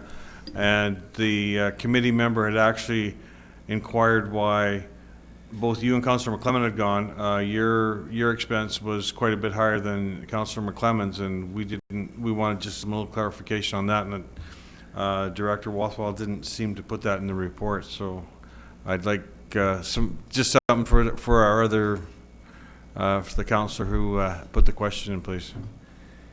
Councillor McClellan? Well, there's some pretty easy reasons. One, for some reason, my expenses always get reduced than what they really are when it gets in these reports quite often. But also, I was there less days. So that, I think that would probably do it. You'll notice, I think, that my admission fee is about $40 more than the mayor's because I went to one more session, or one more expensive one, or whatever they do in those things. But no, I think it was fair. I looked at it and I thought mine was low. I'm wondering how it got so low because I had 2 nights hotel and travel and meals and so on. So I'm thinking mine might have been understated. So just a time factor. That answers the question perfectly then. Thank you. And I think there was an issue at that particular time. I used my own credit card rather than the city credit card because for some reason the city credit card wasn't working. Oh, yeah. Thank you. I didn't have a city credit card. It wouldn't have helped you. Okay. So please, just to clarify for the city clerk, all those in favor of receipt of the minutes, if we could just vote one more time just to clarify it. Thank you very much. Director of Finance as well from Raymond James Investments Portfolio. There's a report dated August 28th from the director about those investments. Councillor Paulson, do you want to move receipt of those, please? I'd like to move that the report dated August 28th, 2018, from the Director of Finance providing an investments portfolio report from Raymond James Limited be received. Is there a seconder? Second that motion, Mr. Mayor. Questions? Let's start with Councillor Paulson and then Councillor McClellan. I'm sure there's a simple explanation, but if I look on page 85 to start with, and it's the bottom investment on the page, and page 85, GNF, CU, cash, GIC 1.8. The market value is 1,257,618, and the maturity value is 753,000. I'm wondering if that's a misprint, or because if you go through all these, your maturity value is always greater than your investment value, and there's actually 2 incidences of that on page 86 as well, where the maturity value is considerably lower than the market value. And I'm sure, I have a feeling that it's just an input error, but either that or we're losing a ton of money on a couple of investments. I'm wondering, CAO, is it possible to get a report? Mr. Mayor, we can come back at the September 24th meeting with an explanation of that. And Councillor McClellan? I had the same questions, Mr. Mayor, on the same 3 items. I think it was just 3. No, I got no other funny yellow lines here. Yeah, and I guess we'll just leave it to the Department of Finance and that good reporter we had here. She can come back and tell us all about it. Okay, thank you very much. So on the motion, all those in favor? Carried. And from the Manager of Economic Development, Pat Deacon, we have a report dated August 30th. Welcome, Mr. Deacon. Thank you, Mr. Mayor and councillors. I'm here to answer any questions you might have about that. Okay, Councillor Sobey? Thank you, Mr. Mayor. I enjoyed reading the report very much and the potential of creating new jobs and getting all the statistical work. One question, maybe it's more of a comment, that how do we as a community deal with absentee landlords that keep their businesses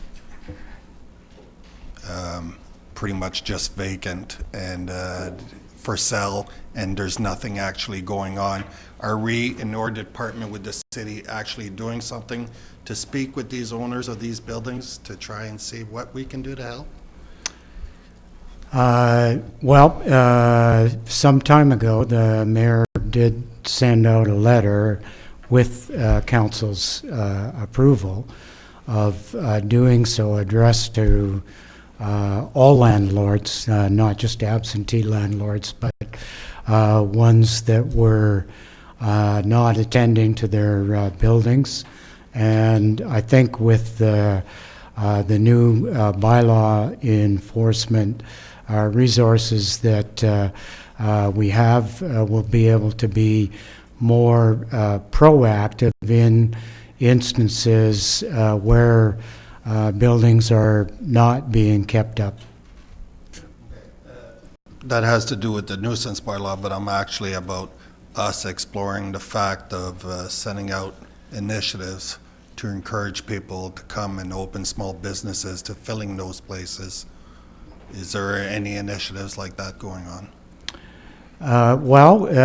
We have been working with Kevin Wright, and it's been a process that's been taking place over probably a year or longer, where we've identified vacant properties and where we've begun to identify the landlords, get in touch with the landlords to see their receptivity to making improvements to the building so that in fact they could be available for other initiatives.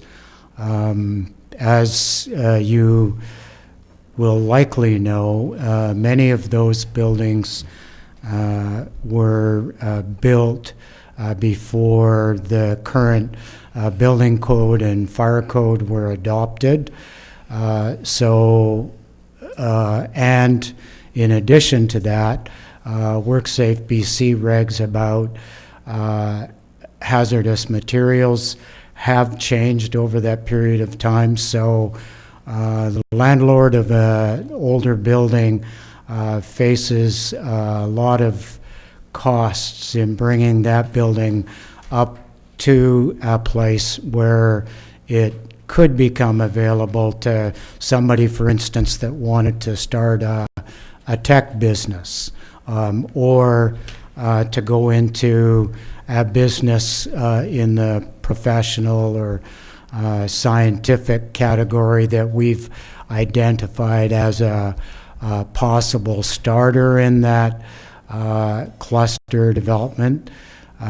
But they, and at this point, I want to give a shout out to the few landlords that are moving forward with improvements to their buildings, regardless of what the situation is.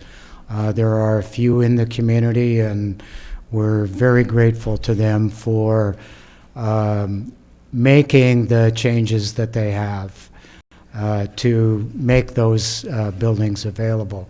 And if those buildings get taken up by people that want to open a business, whether it be one thing I keep hearing about, a bakery in the uptown area, or another kind of business, then I think other landlords will be encouraged to move forward.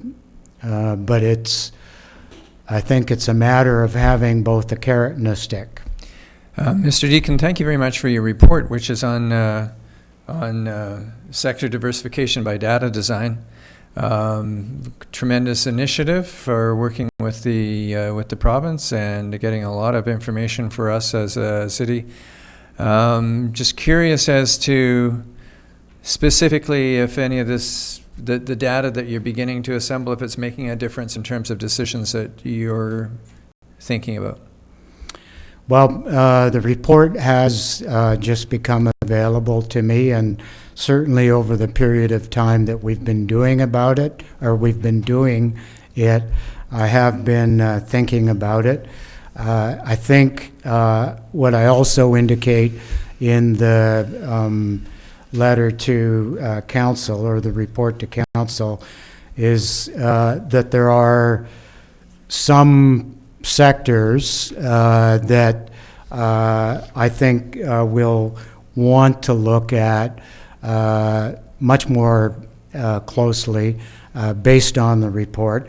One of them is the professional, scientific, and technical services category, which didn't make the short list, but was one of the sectors that had shown the most growth in between the census periods.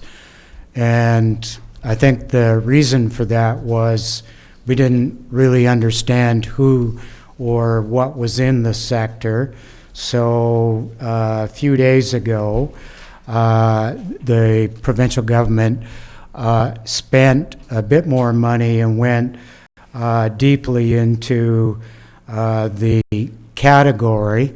So they went 4 digits instead of 3, which is what the report has been based on, to try and give me a better understanding of who or what's involved. So we've learned that that comprises legal services, accounting, tax preparation, bookkeeping, architecture, specialized design services, computer services, management, scientific, and technical consulting, and there's several other groups that comprise the subsector. So with that, we'll start to get in touch with some of the companies that are involved and try and understand why their data shows such a huge increase between the last 2 census periods. We will also be getting in touch with individuals that are involved in the other sectors that have been identified as probable candidates for cluster development and ask them what we need to be doing to help them move forward. As a result of this work, the provincial government has also done a literature scan. So they've gone to jurisdictions all over the world and said, what are you doing in this field? What are you doing to help communities, and specifically rural communities, advance their economy, strengthen their economy, diversify their economy by cluster development initiatives? And they've just also sent me that literature scan. On the basis of that scan, they are making, I understand they're making recommendations to the province about how they should go forward with their work, and whether or not there should be continued support for cluster development, specifically in our case, or generally for all rural communities in BC. So we wait to hear on that. Okay, thank you. Councillor Minions? Thank you. Thank you very much for providing the report. It was interesting to read over. I love the concept of making decisions based on data, and this is a great resource for us. The labor force analysis was really interesting. Interesting to see it on paper. I think a lot of it is information that we already knew, but some of those numbers were really shocking. And the professionals category that you talk about, I think is very interesting, because a lot of those categories are people who can work remotely and have to choose to live in a community. So I'd be interested to try to gain more knowledge on what specifically is drawing workers to choose specific communities over others. And I know that's not specifically what this study looked at, but I think there's an opportunity there for us. And I think just as a follow-up to that, I'm wondering, I know there's a next steps section, but what do the next steps really look like in practice for us as a community, and will the provincial government have a role in moving forward on this with us? I'm hoping the provincial government will have a role in this. I can't count on it. They've been very generous with their time and their thought and their resources in getting us to this point. It was, as I mentioned, they were looking for a way to help rural communities such as us that are looking to diversify the economy and figuring out how to or which sectors to focus on. I know that the asks that we made of them, so they came back with one set of data and an approach, and we said the data skewed by the fact that you included the regional district, the whole of the regional district. So that meant that our tourism numbers were off the chart. And of course they're off the chart because of Tofino and Ucluelet. So when we brought it down to Port Alberni, the reserves that are adjacent to the community, the electoral areas that are adjacent to the community, it made much more sense, but they had 2 very old census dates, so we asked them to introduce a 3rd census date. And then when we ran into this question about professional, scientific, and technical, they had to pay for more data. So that's a long way of saying they spent much more money and time than I think they had originally expected to, but they're committed to the process. They're wanting to see what we do next. One of the things that we're doing next is getting in touch with the champions in each of the sectors and asking how we can support them. And do they see this data in the same way that we do? The other thing that we'll be doing is getting in touch with the 2 or 3 sectors that we're asking why aren't they there, and asking what we could do to help move them along.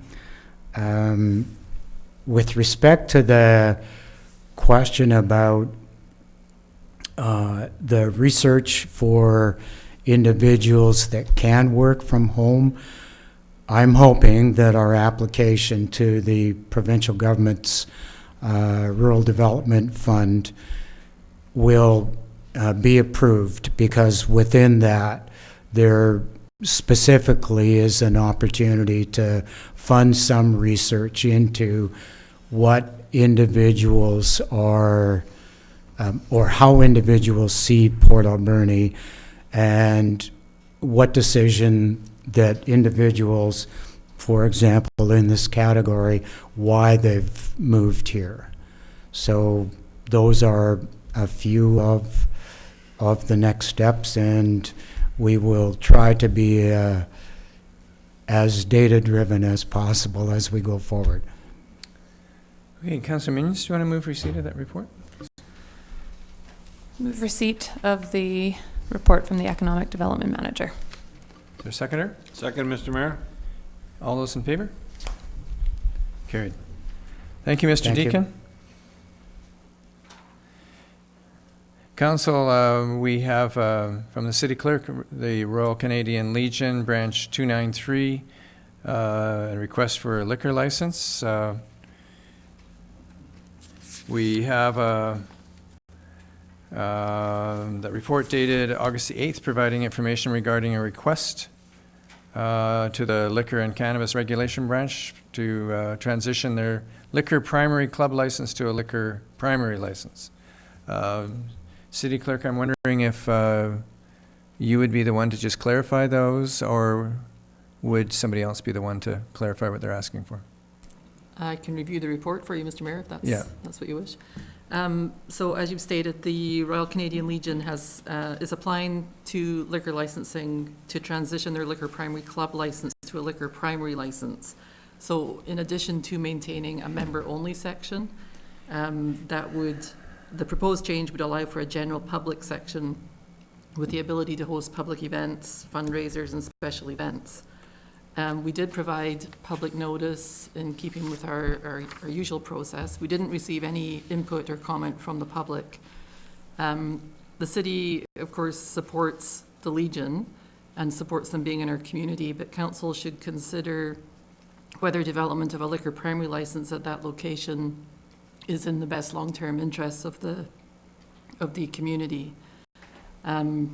If a liquor primary license is granted and the building changes ownership in the future, the new owner could simply apply for a transfer of the license, assuming that there are no changes to the occupancy or the service hours, and there wouldn't be any reason for any further local government input. So that being said, the recommendation provided is that council not support the transition. If there are any other questions, either myself or the CAO could probably answer those. Okay, thank you. Councillor McLennan? Yeah, I don't see it as a problem if we give it to them. I don't see anyone being able to take that building and do very much with it. I'm noticing in their letter, I guess it is, liquor, I guess right now they're licensed 11 a.m. to 1 a.m. Well, I think it's more like 3 p.m. to 8 p.m. Is about the amount of time people are there. I happen to go, I average a one night a week, visit some friends, and not many spend much money. So I guess that's why they want to make it into a primary. Also, in their letter, they're saying that the lower area accommodates 185 persons. You have to take all the tables out to do that. It's not really that much room in there, so I'm wondering where the numbers actually came from, but I'm not too concerned about that, and maybe that was the original license from way back when, and maybe the fire marshals, how many you can get in there. Quite frankly, I believe the Legion is in financial straits, and as many of them are, because Canada wasn't in a whole lot of wars in the last several decades, and people aren't veterans again, and aren't attending, and I guess that's probably part of the reason. So my personal feeling is we should support them in their application and see what the liquor branch does. It's not, to me, it's not a big issue, and I'm not too concerned about what would happen in the future. So if you want, I'll make that motion, or someone else wants to talk first, I'll be quiet. And Councillor Silviano has a comment. Thank you, Mr. Mayor. I tend to agree with Councillor McLennan. Many legions across the country are facing financial challenges as into raising funds. Memberships are down. Of course, being veterans, we got many veterans with recent conflicts and with the United Nations, but they're just looking for a means of competing and able to survive through this trend. So I would support the license, and I understand the ramifications that it would give for the future, but just so long, this is not new. Legions across the country are asking to do the same thing, so I would like to give them every opportunity they can to make things better, and that's it. Thanks. Anything else, Council? CAO. Mr. Mayor, if I can, the city clerk said that it's, as she said, it's difficult for staff to make a recommendation against the request from the Royal Canadian Legion, who wouldn't want to support them. But staff felt that, and still feel, that this is the one opportunity the city has to prevent liquor establishment from being established on that location that will not change. Nobody will ask us if and when it ever changes hands, the property or the liquor license. So yes, we love the Royal Canadian Legion. Do we want to bar at that location? That's the question in front of council right now. And if we don't object to this now, we lose pretty much forever the ability to control a bar or a liquor establishment being established at that location. Not easy for staff to speak out against that, because we of course support that the Legion, but council needs to be aware of what's in front of you right now. Another question for you, CEO. If the liquor license, the primary license, is approved for their, is it always exclusively on that location? Is it tied to that location, or could it be moved to some other location? Let's say hypothetically the building sells. Could it be moved to another location in the city? Mr. Mayor, we're not confident in being able to respond to that question. Sorry. Okay. Thank you. Anything else? Councillor Minions. Thank you. The report doesn't talk a lot about why we would or would not want a bar potentially in that location. So I'm wondering what the rationale was that we feel strongly against a bar in that location. I think that would be helpful in the decision making. Mr. Mayor, I'm not sure the timeline as far as our timeliness and need to respond to this, if we have the opportunity to come back at a future meeting, but council might want to hear from the inspector, the RCMP inspector on this, around what he thinks about a bar in that establishment.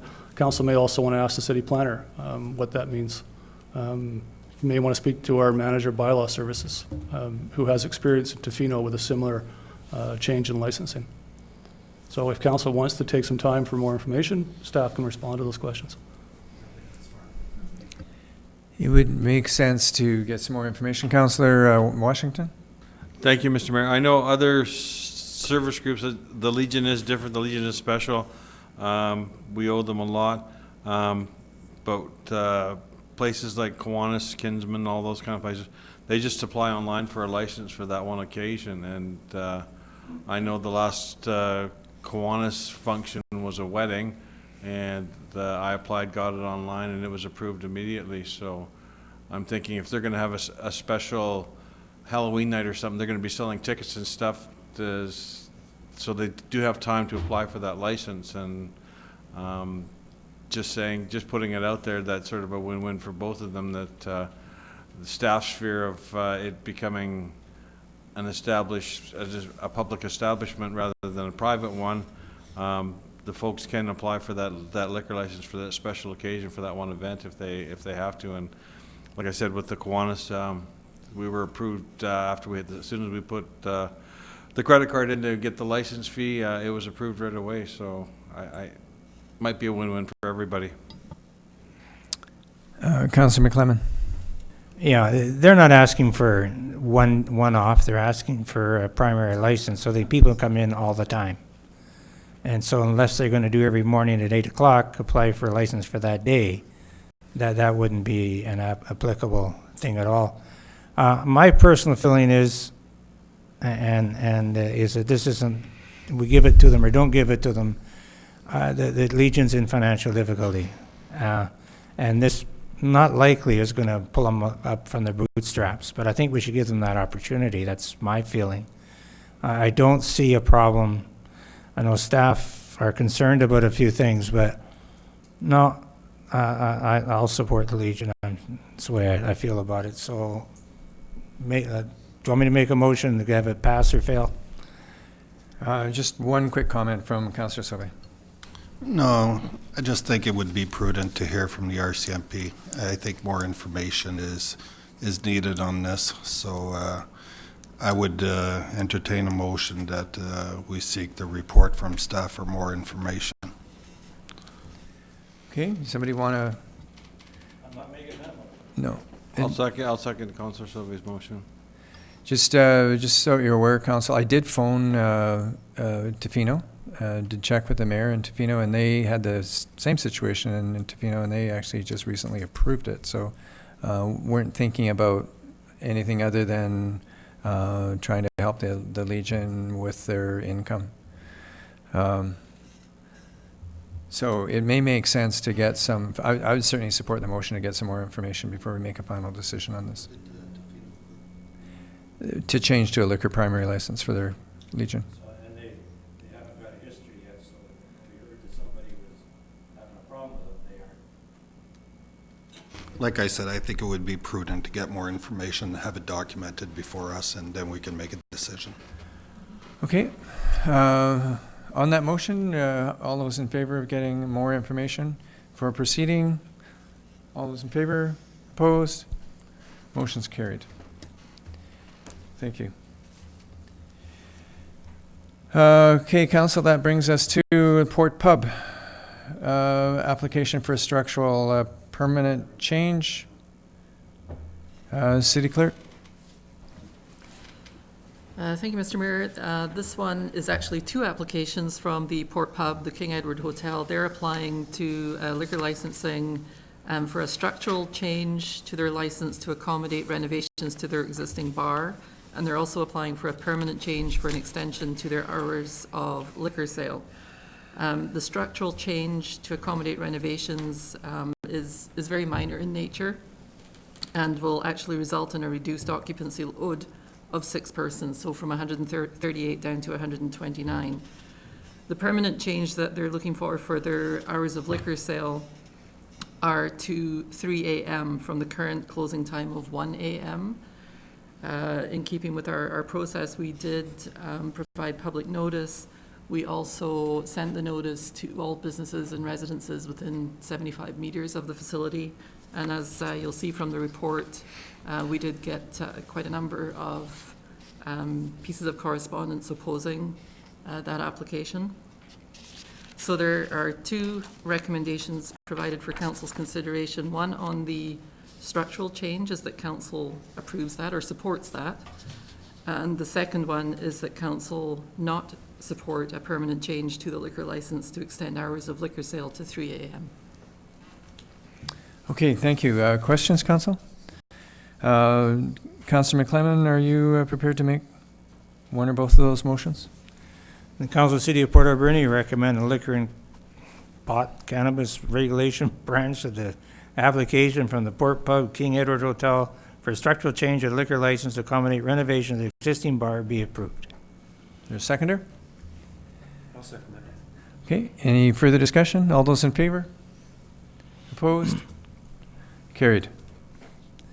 The Council of the City of Port Alberni recommended the liquor and cannabis regulation branch of the application of the Port Pub King Edward Hotel for a permanent change of liquor license to extend their hours of liquor sale to 3 a.m. be not approved. Second, Mr. Mayor. Further discussion? Councillor Minions? Thank you. I'll agree with the motion to not approve it. And the reason being is I was really struck by the calls for service to date being higher already than the 2017 calls for service. So I think that indicates, something's not going right there. And I don't think we should be adding to the amount of hours that they're serving alcohol if the calls for service are, looking like they could be double last year. You can also see from the letters that there's all the neighbors who have written in are highly concerned about it. On the motion to not approve, all those in favor? Carried. And City Clerk, assignment of corporate administrative duties and Deputy Approving Officer. Yes, Mr. Mayor. This is a couple of items brought before us thanks to the imminent departure of our Director of Development Services. As Council is aware, the corporate officer is assigned the duties of corporate administration under the community charter. So the corporate officer for the city being the city clerk. So we do require to have someone authorized to those duties in order to ensure adequate authority in place during the clerk's absence. And also a deputy approving officer. Council must appoint an officer to approve subdivisions. The Director of Development Services is the city's approving officer. Without a successor in place as yet for the Director of Development Services, a deputy approving officer should be appointed by Council, which may be required to be supported by some external sources prior to signing off on any approvals.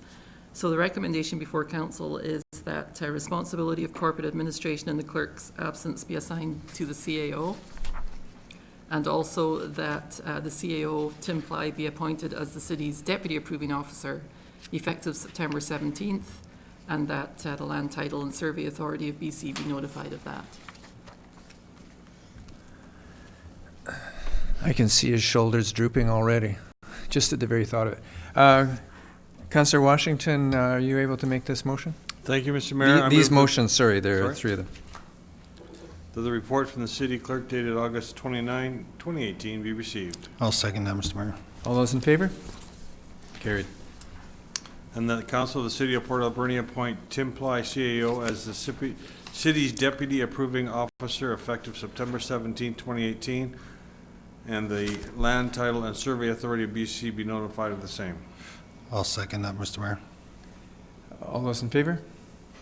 Carried. And I believe there's a second one just before that, in the absence. Top of page 5. that in the absence of the city clerk, the responsibility of the corporate administration be assigned to the CAO. I'll second that, Mr. Mayor. Sorry. All those in favor? Carried. And thank you, Council, and from the Director of Development Services, we have a report dated August 28th. We consider an application for the development permit. Council will require any information? And before you speak, Mr. Smith, welcome to your last City Council meeting in the City of Port Alberni. And thank you for your 16 years, I think it's 16 years of... 18, but who's counting? I mean, after 16, 17, 18, it's all the same, right? So thank you very much for all your service to the City of Port Alberni. It's been quite a journey for you from the time when you were just this young guy coming in, and now you're this experienced person heading off over the hump, over the hills. Thank you, Mr. Mayor and Council, and I would like to express the privilege that has been to work with a lot of fine people in this community, and I've appreciated every moment of it, actually. So, you have a development permit in front of you on the property of 4760 Tebow. This property is owned medium industrial. It is within our development permit area for forming character of it. It is an odd shaped, it's kind of a reversed pie shaped lot that's being proposed. It's been vacant for a very long time, and essentially a business of a proposed linesman company that services power lines and facilities is proposing to build a building here to be a satellite office for they're doing enough work in this area that they've purchased this and are proposing to build this building that we have. So you'll see it's a large, you have large overhead doors for large pole trucks to be able to be serviced in there. They do have some timber frame canopies on the front to provide access or weather protection for the small main entrance doors and to provide some architectural features. The landscaping that they have is focused along Tebow Avenue frontage, and it's about a $10,000 worth of work. Security will be taken in that amount to ensure that the landscaping is done. This building does meet all the setbacks and building height and parking standards for the zoning bylaw, and does meet the guidelines that are set out in the city's official community plan. So the Development Services Department does support the issuance of this development permit. And I'm pleased to answer any questions. Any questions, Council? And Councillor Sobey, do you want to make the motion then, please? The Council for the City of Port Alberni approved development permit number 18-02, and that the city clerk be authorized to sign the permit. Second, Mr. Mayor. All those in favor? Carried. And Mr. Smith, we're looking at a very significant one. Maybe you'd like to introduce this. Certainly. So this is the long worked on wastewater treatment facility project. This is the main construction contract that the city put out a request for proposals for. Also attached to this is a fact sheet that the city has been working on. So to provide more information on this project, project has been going on for a long time, but there's been a bit of gap as the detailed engineering and this tendering process was going on. So this will be the beginning of re-engaging with the public and to inform the public as this project moves forward. The city did receive 3 bids on the main construction contract. They were all reviewed by Associated Engineering, which is our consulting firm that has been working with us on this large project, and they are recommending that the city accept the low bid from the TriChep group This is probably close to the, the largest contract that we've issued, certainly in recent history, if not ever. I would like to note that the previously equipment contracts for the UV equipment and the aeration system are included in this amount. But the contract is for just over $17 million, $128,429.53. And for this, there were a series of grants that the city was also able to The city acquire. was extraordinarily successful, and I can tell you many counterparts in other municipalities have asked us how did we do so well on our grant funding. We received just over $18 million in grants. That's part of the fact sheet that's going out. And I would also just like to note that this bid is within the estimates that our consultants have been thinking this would come in at. Okay, thank you. Councillor Washington? Thank you, Mr. Mayor. Mr. Smith, I have to ask this, I'm sorry, but we've done everything we possibly can at the old site, and it's just outdated, too small. The existing lagoon? Yes. The existing lagoon does not meet federal and provincial standards, Thank you. and nor could it. Okay. Councillor McClellan, you've been part of this process for a long time, maybe since the beginning. I'm wondering if you have any observations or any comments or any questions. I mean, it's not every day we pass a motion for over $17 million in this council. And Mr. Mayor, I would move the recommendation to award the wastewater. I guess we got to receive the report first. Yes, I move the report we received from the Director of Development Services regarding the award of wastewater treatment lagoon upgrades construction contract we received. I'll second that, Mr. Mayor. All those in favor? Carried. And I'll make this motion, then I'll make my comment that the Council of City of Port Alberni awards construction contract RFP 017-18 wastewater treatment lagoon upgrades to TriTech Group for $17,128,429.53 plus GST, which includes something you've already spent, so we like that. I'll second that, Mr. Mayor. Okay, and Mr. Mayor, I think the only comment is let's get at it. It's been a long time. There's been a lot of money spent on consulting and having engineers come and visit with us many times in a year, and a whole herd of them coming by, and they don't come cheap.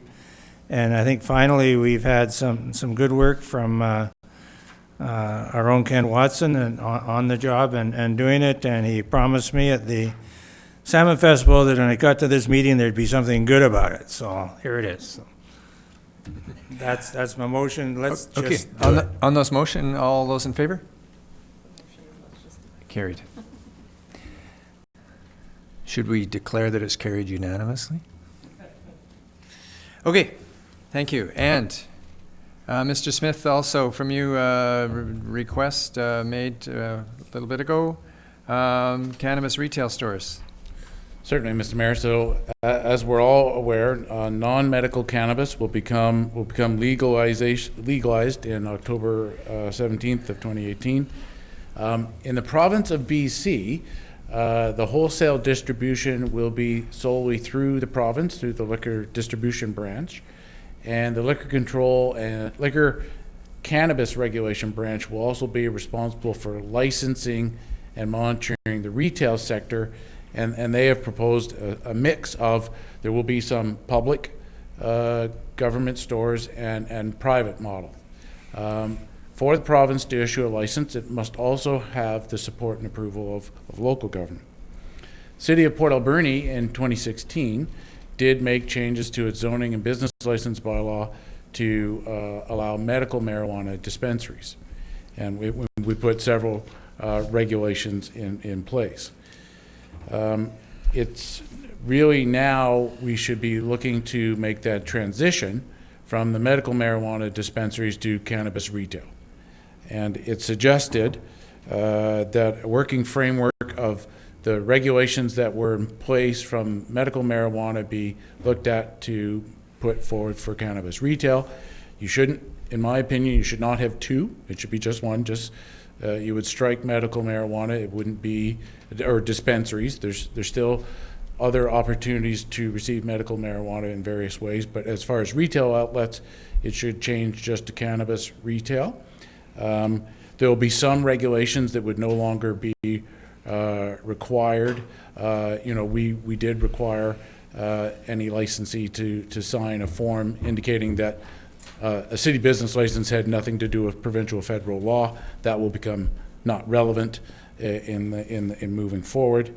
The city has issued 4 licenses forward.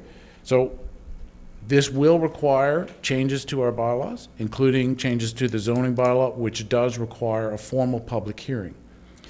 I think it's very supportable to have a bit of a public discussion to see, we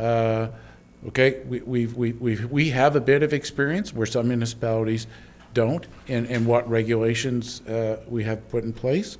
And I think it would be a very good idea to have a committee of the whole meeting, perhaps, where you would have, cannabis industry representatives there, as well as the public, anybody else who is interested, to provide some feedback, and then council can go through the formal process of amending its bylaw to go to cannabis retail. Okay, so are you saying, Mr. Smith, that once we go through this whole thing, that the field would be open? The businesses that are interested in retail, they would all have equal opportunity to apply to the provincial government for this, and then we make a decision based on that? Is that what you're saying?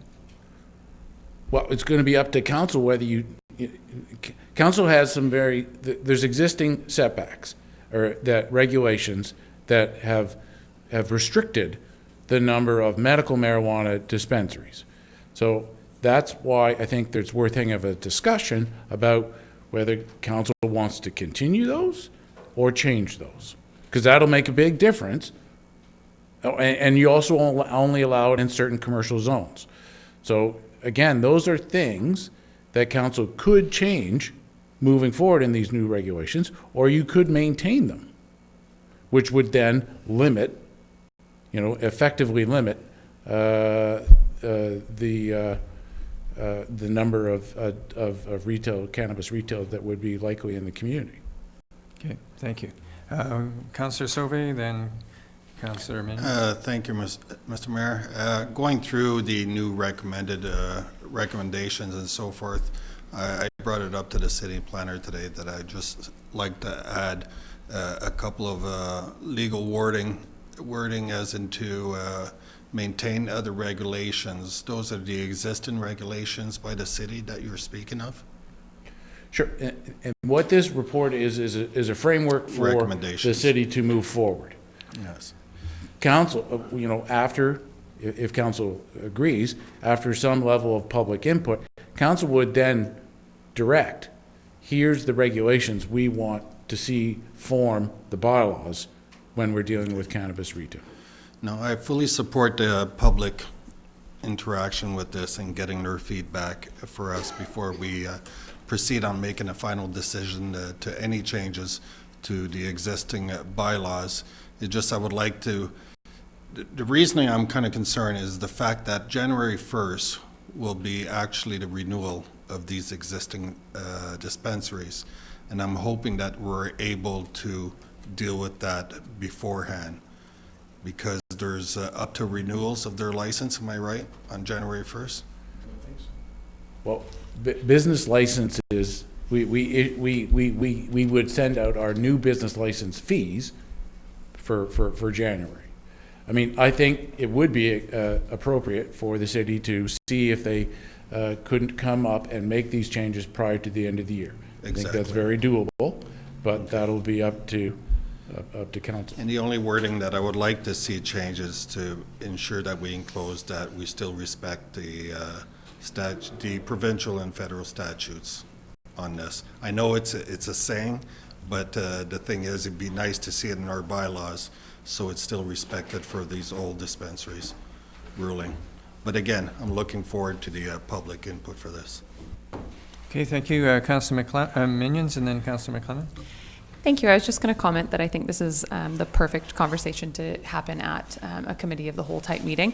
So I'm glad to hear that suggested, because I've got a number of questions around, when the process comes in, if the order that they're sent to us by the provincial government, the ones that, are able to get licenses, if that will impact where our zoning goes for the 1,000 meters and that kind of thing. So I think I'm not sure if we have all of that information yet, and what that process will look like from the provincial government. But I think it's important to hear from the public on if they want us to keep our regulations largely the same or if there's changes that need to be made. And we have been saying, because we have had several requests for changes since we created this zoning and bylaw. And every time we've had a request made, we have said we'll discuss that request. We'll discuss potential changes when we get further clarification from the provincial and federal government. So I think that's time has come now. So we should be having those conversations and discussing the requests that have been made. And there is a lot of information out there, and the province has issued a number of guidebooks to both industry and to local government, and that should be information made available to council and to the community prior. It's readily accessible, but that could be put together for that committee of the whole meeting. Okay, Councillor McLennan and then Councillor Washington. Yeah, thank you very much. I think this is an excellent report and excellent suggestions. Our council and our town were the first ones to get any kind of control of the so-called nonprofit people who are selling so-called medical marijuana. And I think we did, looking back on it, I think we did a good job. I've been nervous at the time.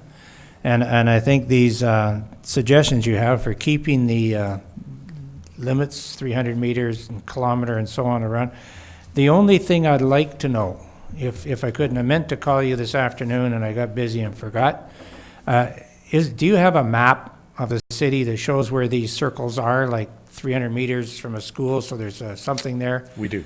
And I'd like to see that, and definitely before we make any further decisions, because I think our distances are pretty good. Sometimes I think 300 is a little close to a school, but what are you going to do? They can walk 300 meters, they can walk 500 meters. So I think we did a good job. I just don't want to see a whole bunch of people popping up selling this stuff all over town now that it's another situation. The only control we have of everything is our zoning.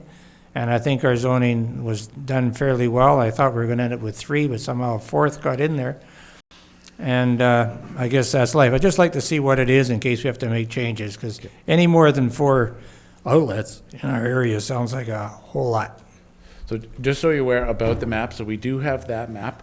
When it's printed out, it's really difficult to read just because of the scale. It would be effective, up on the screen for people to look like and interact with. I mean, we can print one out at 11 by 17, but just so you know, it's difficult to figure out, well, where am I, just because of the scale of the city. But having it up on a screen at the time of a meeting would be very, very effective. But we do have that information, yes. I wouldn't mind even having a piece of paper. Sure. Get a picture in my head. Okay, and Councillor Washington. Thank you, Mr. Mayor. While we're going through all this, I'd really like to revisit our business licensing fees for such establishments like this. I think when we did it before, I think we were very generous to have such a low fee, and I think once it's established, I think we should revisit that and have a close look and see what everybody else is doing for fees. Okay, Councillor Paulson. Once again, a great report. Thanks, Scott. Keeping in mind that October 17 is coming at us like a freight train here really quick, and I would hope that we, in some form or other, are rather proactive. I know that the provincial government is already has opened the door to receive applications. So people who are applying and want to be in that business should be doing so now, because the provincial government is taking applications. Anyway, I hope that we can move forward from this meeting and actually have something in place before the end of the year. I think that's too late, October 17th. All of a sudden, we're going to be getting applications, and we're going to be reacting rather than proacting. And, based on your report, maybe we have to make some modifications, I don't know. But really, in your report, all you're doing is is really changing the moniker from medical marijuana to marijuana retail. Basically, that's it, right? Well, that is what And there's I'm saying two- is a way to work Yeah. from, and then I think council should have that engagement and get some feedback about those regulations and whether they should be maintained or changed. Somebody mentioned a fee today that the provincial government is actually taking as non-refundable fee. Who mentioned that today? It's a $15,000 fee that has to, close to. So whoever's applying, actually, I believe, has to submit that fee as well. That's just to the province. No, that's not to us. It's 10,000? I'm sorry, I'm corrected. It's 10,000 Okay. and it's non-refundable. Yeah. Okay, Councillor Alemany, welcome, Councillor Alemany. Thank you for Thank you. coming in. And then last word to Councillor Sobey. Thank you for the recommendations on the report. You know, the simplest way forward is to just change the name basically and move forward. But I think because we are moving into a completely new regime of legalized cannabis and retail, I think it's worth our time as a community to have that open discussion. It was a very different discussion, I think, or will be a very different discussion from what we had before, where we were very much reacting to, you know, a whole bunch of pot shops opening up and trying to figure out how to deal with them. Now we're talking about it in the context of moving forward permanently with cannabis retail being legal, and what that looks like. What does it look like in other jurisdictions where it's legal? What does it look like in Colorado? What does it look like in Washington? What have those experiences been? What can we learn from those places? So I think a committee of the whole meeting makes a lot of sense, and a public process, a zoning process makes. We'll have to go through that anyway. So I look forward to the discussion. I think there'll be a lot of options on the table. Thank you. And Councillor Sobey, last word to you. Thank you, Mr. Mayor. The one concern I have is, and I'm glad we're going to go through a public process in doing this, but it'd be nice to get a message out for those applicants, those who waited to do it the legal way, to get a message out as how are we going to be receiving these applications. Councillor Minions raised a good point. It's who's first serve and all that. I feel that needs to be addressed as urgently as possible because the applications are being processed. The reasoning why I'm saying that is because these applicants have to come up front with, now that I learned it's $10,000, it's non-refundable, but why would one invest if he knows he's not within the limit? So there's actually a monopoly that we don't know if one's going to be accepted or not. So I'm really looking forward to this. I feel that we need to show some fairness and some favorism to those who actually waited before it became legal. So again, I'm looking for the process, but it's just I'm very concerned how we're going to address these applications when they come in. Thank you. Okay, and Councillor Sobey, would you like to make the motion that's outlined there then, please?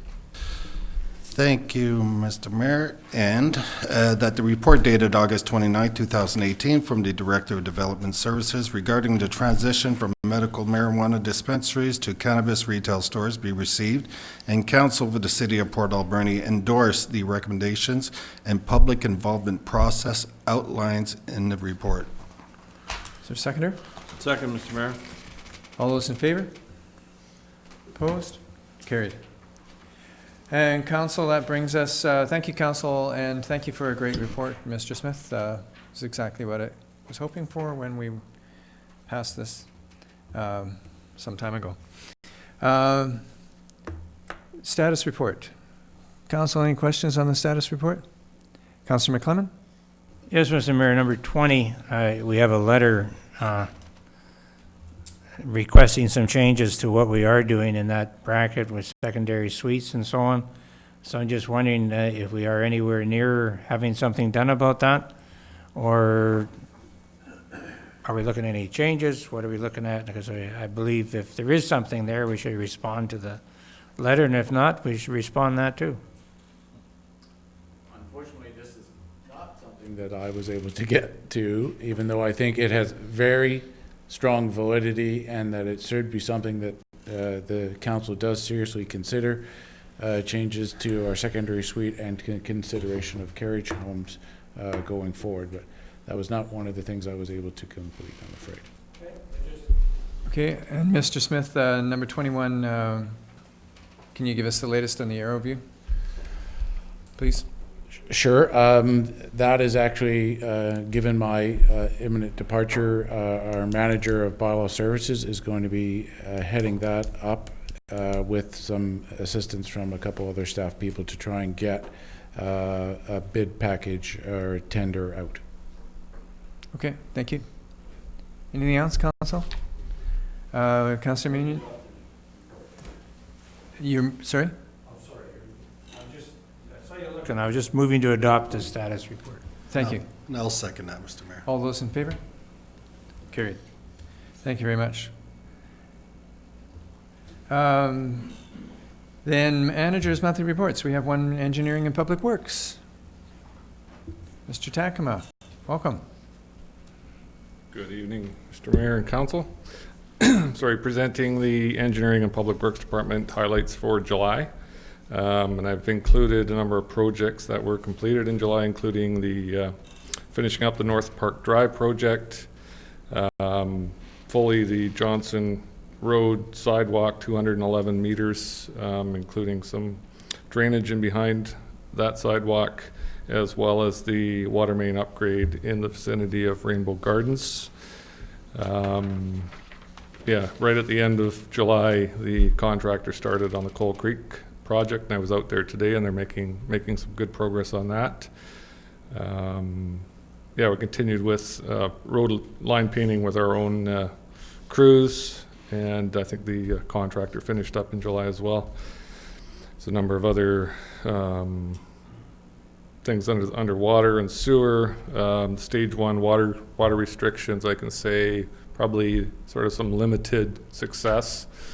Comparing numbers from July this year to July last year, I think the difference was almost 1%, I think, in less water consumption. So we could probably do better, I think, as a community. You drive around and you see people still watering in the middle of the day and in the heat of the day and that sort of thing. So our water supply is good, and we're lucky in that respect, but we do need to be conscious of that. Engineering projects, again, I noted that we continued to work with Coors on 6th Avenue, and with a resulting decision to undertake a new sanitary sewer main along 6th with our own crews, and that will tie into the work that Hazelwood's doing. We do have some other work just ahead of it yet. We've got some servicing and some main work on Athol in support of that development. Yeah, and working with developers, department is quite busy. So if there's any questions, I'd be happy to answer them. Yes, Councillor Paulson, then Councillor McLennan. The 6th Avenue project, Argyle to Bruce, not that it has much effect on me that I live on 6th, but anyway, any idea when that may start, and you can wait till spring, or? No, I'd really like to see us get going on that this fall, this month. Yeah.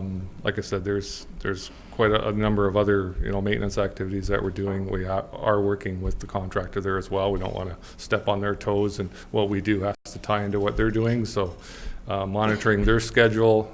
Again, to talk to them today, they started about a week late, and they're trying their best to make that time up. Good weather is certainly helping. So if the rains hold off, we're looking for a good success on that, and that'll also help us. Yeah, till at least Thursday, maybe a bit of rain, which of course we could use. Councillor McLennan? Yeah, I have a couple of questions, and one of them is Rainbow Gardens. I understand, I've only heard this, I haven't gone and checked it even. The city has done something to the walkway there and left it open, and some of the residents think we should be fixing that. I know in the last week or so we spent quite a bit of time and effort putting that walkway back in. So it is back. It should be back and traversable. I haven't been there in the last couple of days, Councillor McLennan. So. Okay. I I got this off. There I go.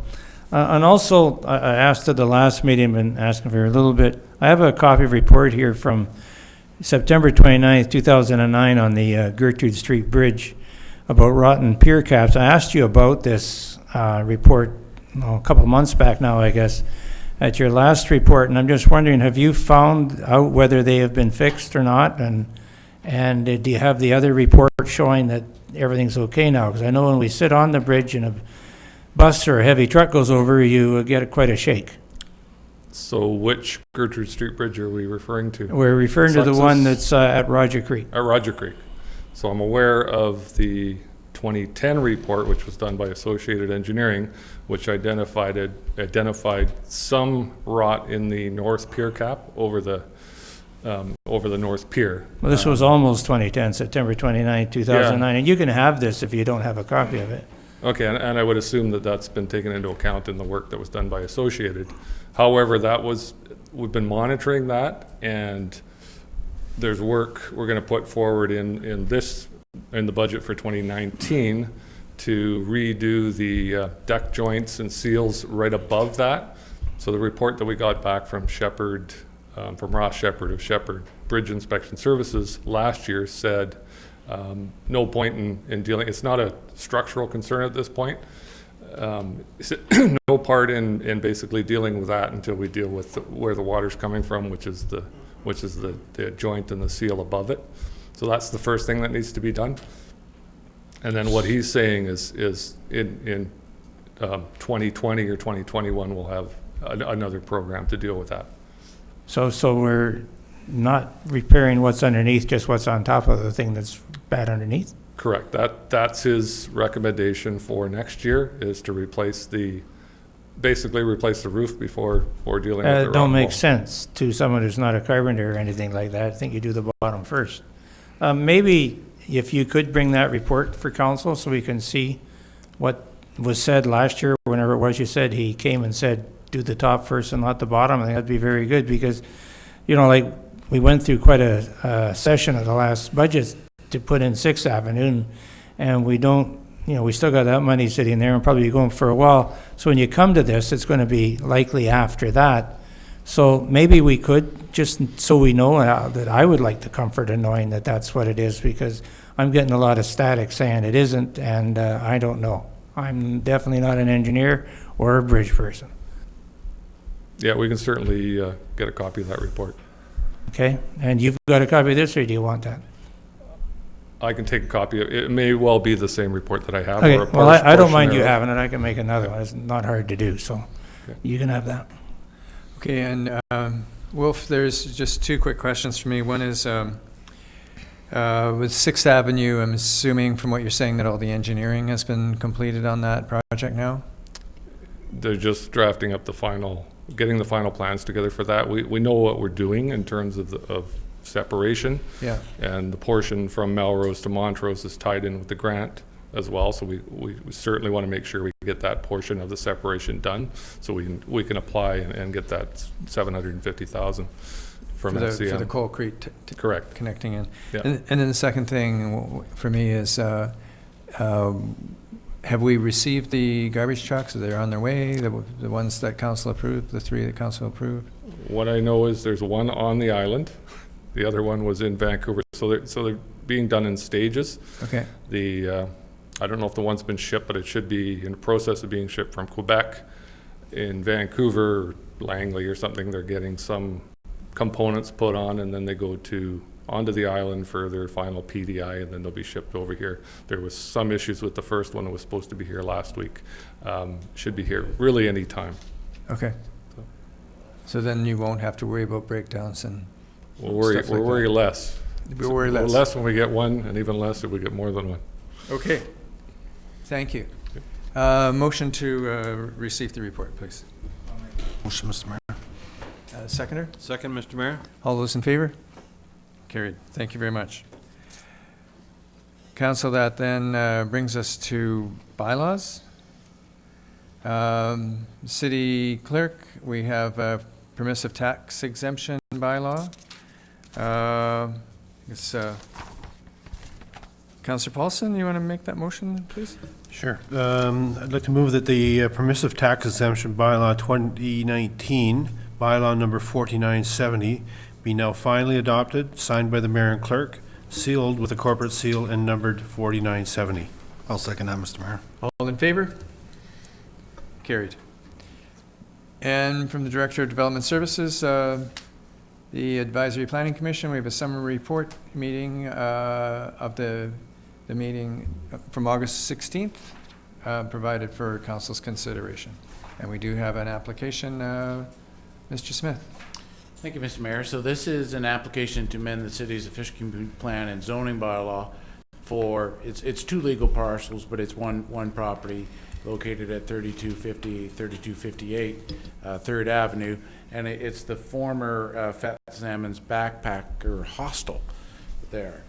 And a previous owner converted that from a commercial hostel to 4 residential units without a permit. The new owner is now wishing to be able to get a building permit to have that legally recognized, and has applied to amend the city's official community plan and zoning bylaw to go from commercial, our downtown commercial zone, to our low-density multifamily zone. This property is, even when the two properties are combined, it is slightly smaller than the minimum frontage and lot size of our multifamily zone. It does have a paved lane access off the rear of the site, and I am also supportive of doing a text amendment to our zoning bylaw where in order to support good infill development and for small multifamily projects, and what I'm recommending is that we reduce the minimum frontage and lot size to allow infill multifamily projects where there is open lane access that gives more frontages to a project. So that's what's being asked to be considered. The Planning Commission did support this, and it's being recommended for first and second reading and then a public hearing date. And I'd be pleased to answer questions. Okay, any questions, Council? Councilor McClellan? Yeah, so this has already happened, and they're just asking the new owners are trying to make it correct, is that? And what will also be required, and a condition is that the owner be required to apply for a building permit and engage any professionals that are needed to be sure that this building is appropriately converted for residential use. Well, that was going to be my question. Like, if it was done without asking in the first place, what have we got there? Well, and that's why one of the conditions before final adoption that's being recommended is that he be required to apply for a building permit and be supported by any professional that the building inspector deems necessary to ensure that this building is in compliance with the building code and fire code. Well, at least he saw it wasn't, and he did apply, and I think they've done a good job elsewhere in town, so I got no problem with it. Yeah. Okay, anything else, Council? Then Councillor Alemany, we've got about 7 motions that need to be made, so you've been sitting doing nothing for a while, so I thought maybe you'd like to make those motions. Sure. That the summary report of the August 16, 2018 meeting of the Advisory Planning Commission be received and all recommendations accepted. Seconder? I'll second that, Mr. Mayor. All in favor? Carried. That official community plan amendment number 26, 3250 and 3258 3rd Avenue, McNeil and Gibbons bylaw number 4971 be introduced and read a first time. I'll second that, Mr. Mayor. All in favor? Carried. That official community plan amendment number 26, 3250 and 3258 3rd Avenue, McNeil and Gibbons bylaw number 4971 be read a second time. I'll second that, Mr. Mayor. All in favor? Carried. That zoning bylaw map amendment number 29, 3250 and 3258 3rd Avenue, McNeil and Gibbons bylaw number 4972 be introduced and read a first time. I'll second that, Mr. Mayor. All in favor? That zoning bylaw map amendment number 29, 3250 and 3258 3rd Avenue, McNeil and Gibbons bylaw number 4972 be read a second time. And I'll second that, Mr. Mayor. All in favor? Carried. That zoning bylaw text amendment number T15, 3250, and 3258, 3rd Avenue, McNeil and Gibbons, bylaw number 4973, be introduced and read a first time. I'll second that, Mr. Mayor. All in favor? Opposed? Carried. That zoning bylaw text amendment number T15, 3250, and 3258, 3rd Avenue, McNeil and Gibbons, bylaw number 4973, be read a second time. Second that, Mr. Mayor. All in favor? Carried. And that bylaw numbers 4971, 4972, and 4973, 3250 and 3258, 3rd Avenue, McNeil and Gibbons, be advanced to a public hearing on September 24th, 2018 at 5:45 p.m. in the City Hall Council chambers. I'll second that, Mr. Mayor. All in favor? Carried. Well, thank you, Councillor Alberni. No problem. Okay, Council, under correspondence for action from Mr. David Peterson. We've an email dated August the 9th offering suggestions aimed at fire safety within the city of Port Alberni. Any comments? Councillor Sobey, do you want to move that motion then, please? The letter dated August 9, 2018, offering suggestions aimed at fire safety within the city of Port Alberni be received with thanks and referred to the acting fire chief, for a response. Is there a seconder? All in favor? Carried. And from the Alberni-Clayoquot Regional District exempt staff compensation policy for EOC activations, we have a letter dated August 27th requesting council to consider adopting an overtime policy for its exempt employees. Any comment, council? Councillor Sobey? My question would be to the CAO, is this a common practice around other regions also? Did we have any comparisons with any other community? Mr. Mayor, Council, it is a common practice around the province. I can tell you the province will, during an activation of an emergency operations center, when a task number is granted from the province will reimburse a local government for extraordinary costs, which include salary costs, wages and salaries, extraordinary to regular operations. They will only do that if it is the policy of the local government to pay those overtime costs. So the city currently does not have an overtime policy. So if there's a activation of an emergency operations center, city exempt staff and council will not be compensated by the city. And even if we wanted to and applied to the province would deny that because we don't have a policy that says we'll pay that. So they don't want people gouging in the moment, basically. The regional district recently adopted a policy that sees their exempt employees paid in a similar fashion to their unionized employees, and in fact their board members compensated as well when they're activated as part of an EOC. And the regional district, in their letter, recognizing that they work closely with the city and rely on our staff to staff the EOC, have asked that the city consider a similar policy to support them being able to access our staff, and so that there's equity between people working in the ELC. Thank you very much. That's a longer answer than you wanted, but yes, it's a common practice in the province. No, thank you. Thank you. Anything else? Councillor Minions? Just a clarification, because the elected officials at the ACRD, I believe, are paid per meeting rather than we're paid just a salary for the year. So I wonder if this is... This is for staff, not well, for elected. it says a policy regarding elected official remuneration that mirrors the ACRD policy. That's also for the directors. Mr. Mayor, there's two parts. The first part is for staff, yes, and the second part is for members of council who are part of the policy group for the regional district EOC. So when the policy group is activated, as you were in January for the tsunami warning, at that point the board members are compensated per meeting based on an hourly breakdown, and the regional district's requesting that we adopt a similar policy here, so that you're working on a board with other elected officials from the region and you're all being paid the same way. As it happens right now, you would not be paid. And there's examples in the province around wildfire response where elected officials have been the spokesperson, let's say, for a community and worked weeks and weeks without any pay. And there's no ability to recover that cost if you wanted to pay the person, because the province will not compensate a local government if you don't previously have a policy. Gotcha. Thank you. Okay, Councillor McClellan?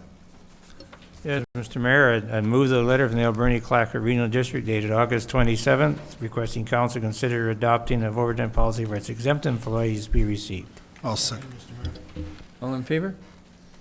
Carried. And I move that staff be directed to draft 1, a policy regarding exempt staff compensation that mirrors the ACRD policy, and 2, a policy regarding elected official remuneration that mirrors the ACRD policy, both reflecting that remuneration would be applicable only when provincial task number has been issued that provides for recovery of costs. Second, Mr. Mayor. Is there any discussion? All those in favor? Carried. Thank you. And Council, we have a letter from Melissa Bartley dated August 25th asking Council to consider revising the bylaw on secondary suites in Port Alberni. Note, we have a status report related to this. And Councillor Minions, you want to move receipt of that, please? That the letter from Melissa Bartley dated August 25th, 2018, asking council to consider consider revising the bylaw on secondary suites in Port Alberni be received with thanks. Seconder? Second, Mr. Mayor. All in favor? Carried. And Council, we have a couple of proclamations. First one is from the Recycling Council, British Columbia, and Councillor Washington. Are you able to make that proclamation? Thank you, Mr. Mayor. That the email dated August 22, 2018 from the Recycling Council of British Columbia requesting the council proclaim October 15, 2018 through October 21st, 2018 as Waste Reduction Week in Port Alberni be received and the week proclaim as requested. Seconder? Second, Mr. Mayor. All in favor? Carried. And from the Port Alberni Fire Department, Fire Prevention Office, we have a letter dated August the 10th, requesting that council proclaim October 7th, 2018 through October 13th, 2018 as Fire Prevention Week in Port Alberni. And Councillor Sauve, are you able to make that motion? Thank you, please? Mr. Mayor, that the letter dated August 10, 2018 from the Port Alberni Fire Department, Fire Prevention Office requesting that council proclaim October 7, 2018 through October 13, 2018 as Fire Prevention Week in Port Alberni be received and the week proclaimed as requested. Seconder? Second, Mr. Mayor. All in favor? Carried. And City Clerk, we have some informational correspondence. Just a few items, Mr. Mayor. An email from the BC Ombudsperson, including a link to their 2017-2018 annual report. Green Communities Committee awarding the City of Port Alberni Level 3 recognition on the Climate Action Recognition Program. A letter from BC Wildfire Service responding to the Mayor's letter to the Premier expressing concern about the state of wildfire fighting capabilities in our area and possible risks to the citizens of Port Alberni. RCMP Municipal Policing Agreement providing expenditures to July 31st. Minutes from the August 16th Seniors Advisory Committee. And lastly, an email from BC Hydro Power Smart providing a reminder of the Beautification Fund and the application process for proposals. Okay, any council wish to bring anything out of these letters? Councillor Paulson? The letter from the BC Wildfire Service, and thank you for sending the letter to them. I found the response weak at best, and it might not have been the best time to hit them with a letter, because I imagine there was a fair amount of stress and whatnot going on at the time. But they seemed to get carried away, and they started talking about the Martin Mars water bombers, and that was not what your letter was about. We know that Coulson Aviation has moved on from the Mars. They alluded to the fact that they do call upon Coulson's helicopters from time to time, and that they weren't available. And I just thought the letter was convoluted, and I, quite frankly, I thought it was weak from them. But yeah, thank you for noting that, because never once did I mention the Martin Mars, and No.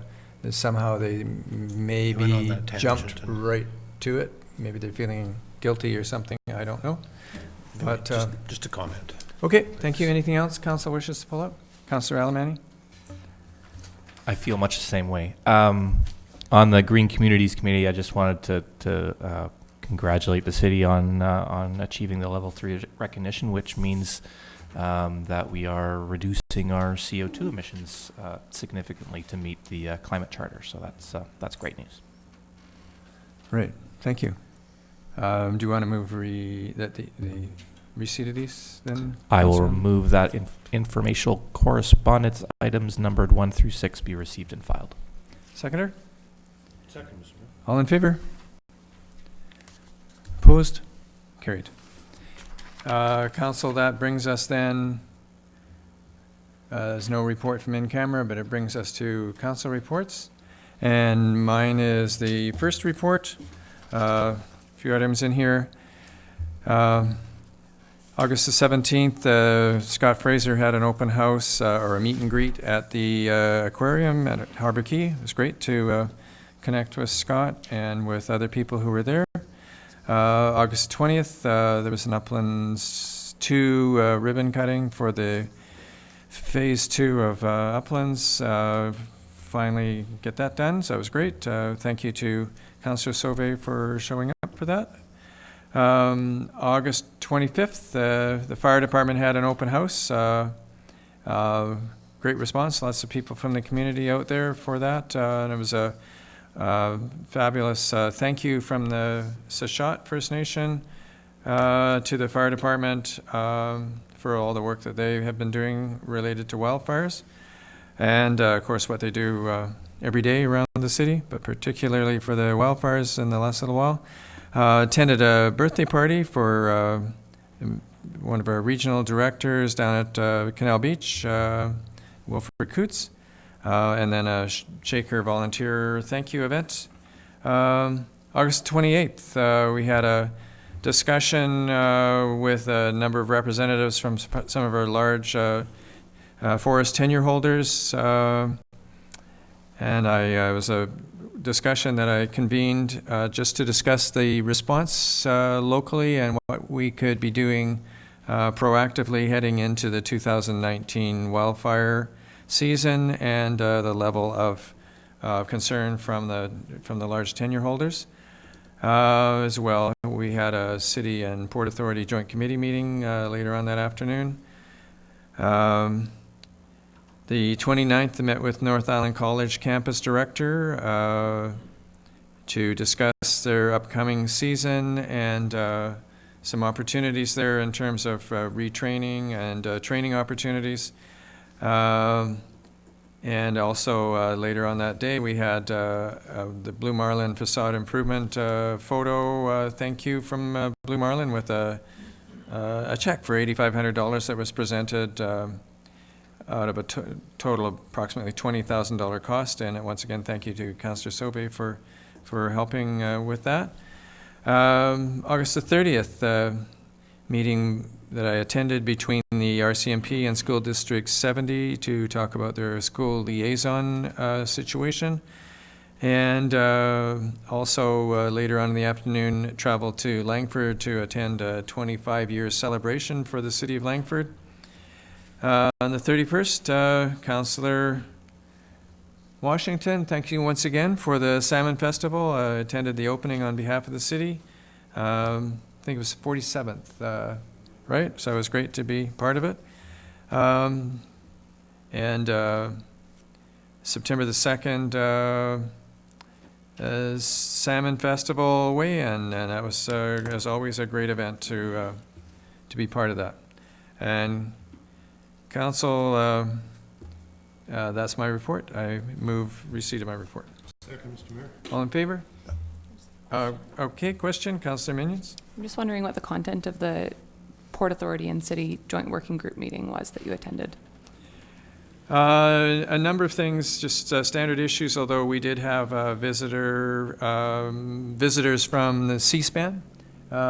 They were coming to look at what the possibilities may be for them in our port. Certainly interested in a number of the developments and a number of the activities that are going on, and really they're trying to assess for them whether there's reason for them to investigate commercial opportunities going forward. Okay, anything else, Council? Thank you. Okay, Regional District report. Councillor McClellan? I move acceptance of the mayor's report. Oh, I thought I did.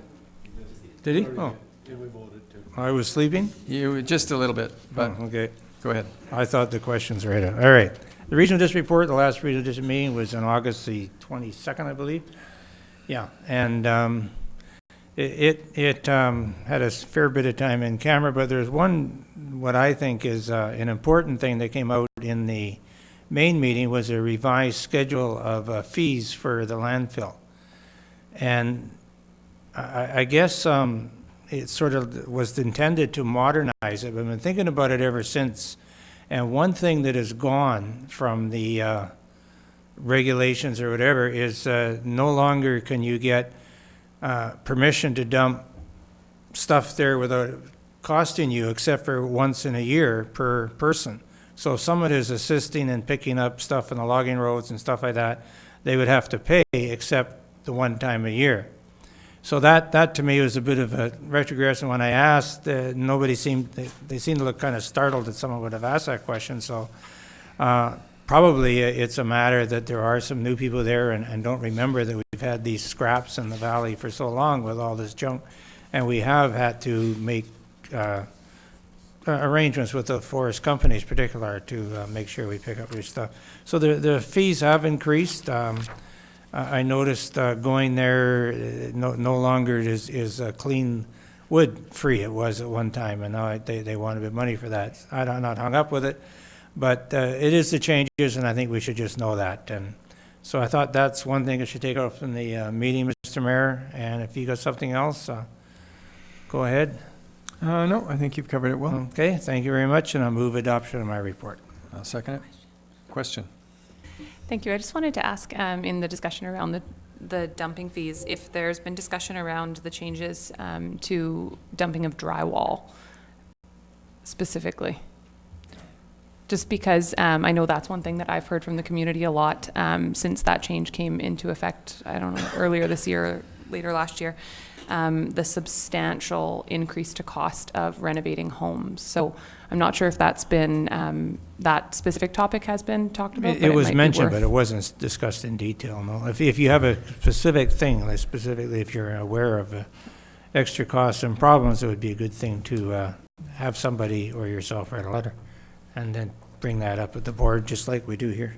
Yeah, so I can pass some more specifics on to you, and maybe you can bring them forward. But just in response to that, there is a special shed that the ACRD has had to construct there for the drywall to be collected so that it stays dry, and then of course it has to go off island. Great expense. Yeah, and I know it's asbestos related, so it's relevant, but I know a lot of people who renovate homes have had substantial impacts to the kind of work that they can do, so it's something for us to be aware of.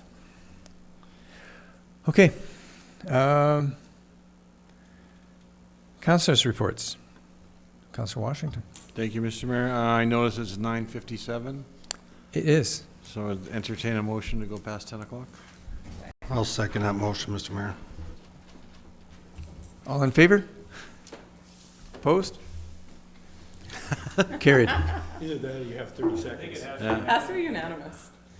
I can get through my report. I just worry about the rest of you. Cut them off. Okay, August 21st, we wound up our 33rd annual Our Town program down at the Quay. The wind was blowing nicely, so there was next to no smoke, and it was about 12 degrees cooler, I'd say, Mr. Mayor, than it was anyplace else in Port Alberni, so it was a good time. There was some concern about the smoke, but we managed to give away all 400 kites to fly, so I think Port Alberni came out and did a good support on the Our Town program. August 25th, I attended the wedding of my son, so I have a beautiful new daughter-in-law. And this past weekend, we celebrated something called Salmon Festival 47. Thank you, the mayor and the councilors who did come out and volunteer. Kiwanis reported last night that they barbecued all 3,500 pounds of fish, so there was no leftovers. So that's good news. Local businesses jumped in with both feet, and of course the volunteers. We couldn't have done it without you. So thanks to them, and congratulations to Crofton's own Chris Blass, who took home our big prize with his 38.9 pound derby fish. He walked away from Port Alberni with $15,000 bucks. Local winner Chris Kowski was his 34-pound Chinook. He won the Fred Duncan Memorial Trophy for the largest fish caught by a Port Alberni resident. And other notes, I could go on, but Sharon Swickham from Port Alberni received the Egan Matheson Award, Memorial Award for Volunteer of the Festival, given out every year since Egan's passing in 2006. And lastly, just a quick question to our CAO.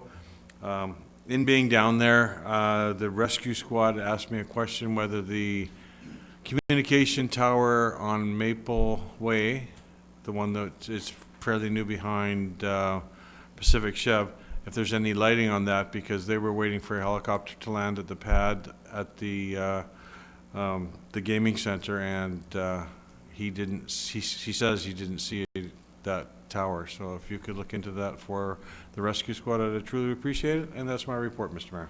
Thank you. And Councillor Alemany? Thank you, Mr. Mayor. Spent lots of time with family in the past last month or so don't have too much to report, but was down at Salmon Fest on Sunday morning doing weigh-in. It was quiet on Sunday, but it was great. And the Salmon Festival was hopping as usual. And the only other one I want to bring up was last week. I was at the blood donor clinic for their regular visit, and they had it for 3 days. And I've never seen so many people giving blood as I did on Thursday last week. So that was really cool to see. So hopefully that's an indication of more donations in the future. That's it for me. Thank you. And Councillor Minions? Thank you, Mr. Mayor. I volunteered at Salmon Fest and went to the Our Town events. The organizers of those events did a fantastic job, as they always do. I went to the Fire Hall open house, and I really want to thank Sachat for the welcome that they did, and specifically for the words that they shared around their specific incidences with the fire department and just how valuable that service was to them. So it was very meaningful. And most of my committees are out for the summer, but I did go on a hike of our Roger Creek Scott Kenny trail system, guided by somebody who's very passionate about the trail system. And I learned a lot. I know that system is not complete yet, but I think I picked up some very small things that we could do to greatly improve it. So I'm looking forward to sharing those and talking more about the trail system. Okay, thank you. And Councillor Paulson? Well, I will tell you that my wife and I were away for 3 weeks, and but I did come back for the AV Community Forest AGM, and what a great report and how thorough they were. But the thing that struck me as I look at the people who are giving the reports is what great stewards they are of our community forest. And our community forest is not just about the trees and the value of the trees, but it is a community recreation area and how they value the trails and stuff. So I just give kudos to all those involved with our community forest. I think they just do a great job out there. And last but not least, I want to give credit to my lovely wife, who has put up with me for 40 years of marriage, and we celebrated our 40th anniversary in August, and we had close to 50 people come and enjoy that with us. So, but my wife is a saint. Okay, Councillor Sobey. Thank you, Mr. Mayor. On the 16th of August, the Advisory Planning Committee pertaining to the property at 3250, 3258 3rd Avenue, which we discussed already tonight. On the same day, we had the Seniors Advisory Committee. We had the privilege of having a few guests there, dealing with discussion, in-depth discussion as to discuss senior housing in our community and the affordability. Again, the report is attached to the agenda. One thing that was mentioned is that we're waiting for the new council to be in place, and they're going to take the opportunity for this Senior Advisory Committee to actually change some terms of reference into getting other associations or committees that are involved with housing issues to be part of the Seniors Advisory Committee. August the 20th, like you stated, Mr. Mayor, I was with you at the Uplands Phase 2 project on Bird Street. So it was great to see a new development coming out from our community. The 22nd of August, I attended the Community Forest AGM at the Echo Field House, and there was a lot of talk about, and I brought up the issue of questioning about the wildfires, and supposedly it did affect 200 cubic meters of loss in our community forest near Taylor Arm area, but they were able to have some salvage and recovery of some wood there. It was nice to hear from the community forest people that they planted 61,000 trees in 2017. And again, I won't elaborate too much. It's already been discussed about the trails becoming very popular for our community. The Salmon Fest between the 31st and 2nd, I volunteered every day, and it's amazing. I just want to pass on my kudos to all the organizers and the so many volunteers that are involved, including council, that were involved in these festivities. It was well organized, it was well attended, and during our patrols in the evening, everything was very organized, so really appreciate that. And that will be my report, Mr. Mayor. Thank you. Thank you. And Councillor McLennan? Yes, Mr. Mayor. I attended a few McLean Mill Society meetings, and I don't know if you know or not, but Deanna Baudouin is off with an illness, or at least sick, for the month of September. And the doctor has said that she maybe can go back at that point. She's still assisting. She's still receiving emails of reports. Friday, this past Friday was a track audit. And there was, in the audit report, there was obviously noticed some ties that needed replacing, and some I guess weeding or something, too much grass somewhere that was in the way. It was a little bit vague, that one. And they also referred to previous reports. And they are looking at their fall schedule and trying to make sure it's firmed up, and had a few problems with the web page, and they're still receiving problems from the tourist pamphlet that was put out without authorization, I guess, without checking, and it's out on the ferries and everything saying there's steam trains on days there are no trains and things like that, so it is a problem. Also, I did attend the Community Forest AGM and thank the councillors that made it, and they'll be here, I think, in the first meeting in October, and hope everybody can come and hear it there, those that couldn't make it. I think it is a very important, in fact, I know it's a very important facet of our city. It's something the city can be proud of. We don't hear a lot about it for several reasons. One, they don't meet that often, and when they do meet, their payment is a great big lunch every time they get there. But they deal with the local contractors, and you don't talk a lot about other people's business, and that's kind of what's happening. But as you heard from the other two councillors that were there's a lot of work going on in the forest, and we're looking to expand the forest still. And unfortunately, the first several forays into trying to use the money from 2 years ago to purchase cut did not work in the end, but they are looking at some other ones now, and I'm sure they'll have something to report when they get here. Also, I read a really interesting article on our port by Zoran, and it's in a very prestigious, I'm told, magazine. And he's very excited about the Western Canada Marine Response Unit, which was put up by the companies, and that's who I think should be paying for it. And also, I didn't really understand this, but we're also working with other groups on the island to make this a foreign trade zone for Vancouver Island. So there's a lot happening, and the transshipment hub and so on, of course, he was talking about. But I read the report on the Alberni port and the other ports, and we don't stack up too bad. So I'm thinking we got a long way to go, especially to get that transshipment hub, but it's still movement, and the federal government is still talking, and thank you, Mr. Mayor, for the work you've done to at least try and get people talking about it.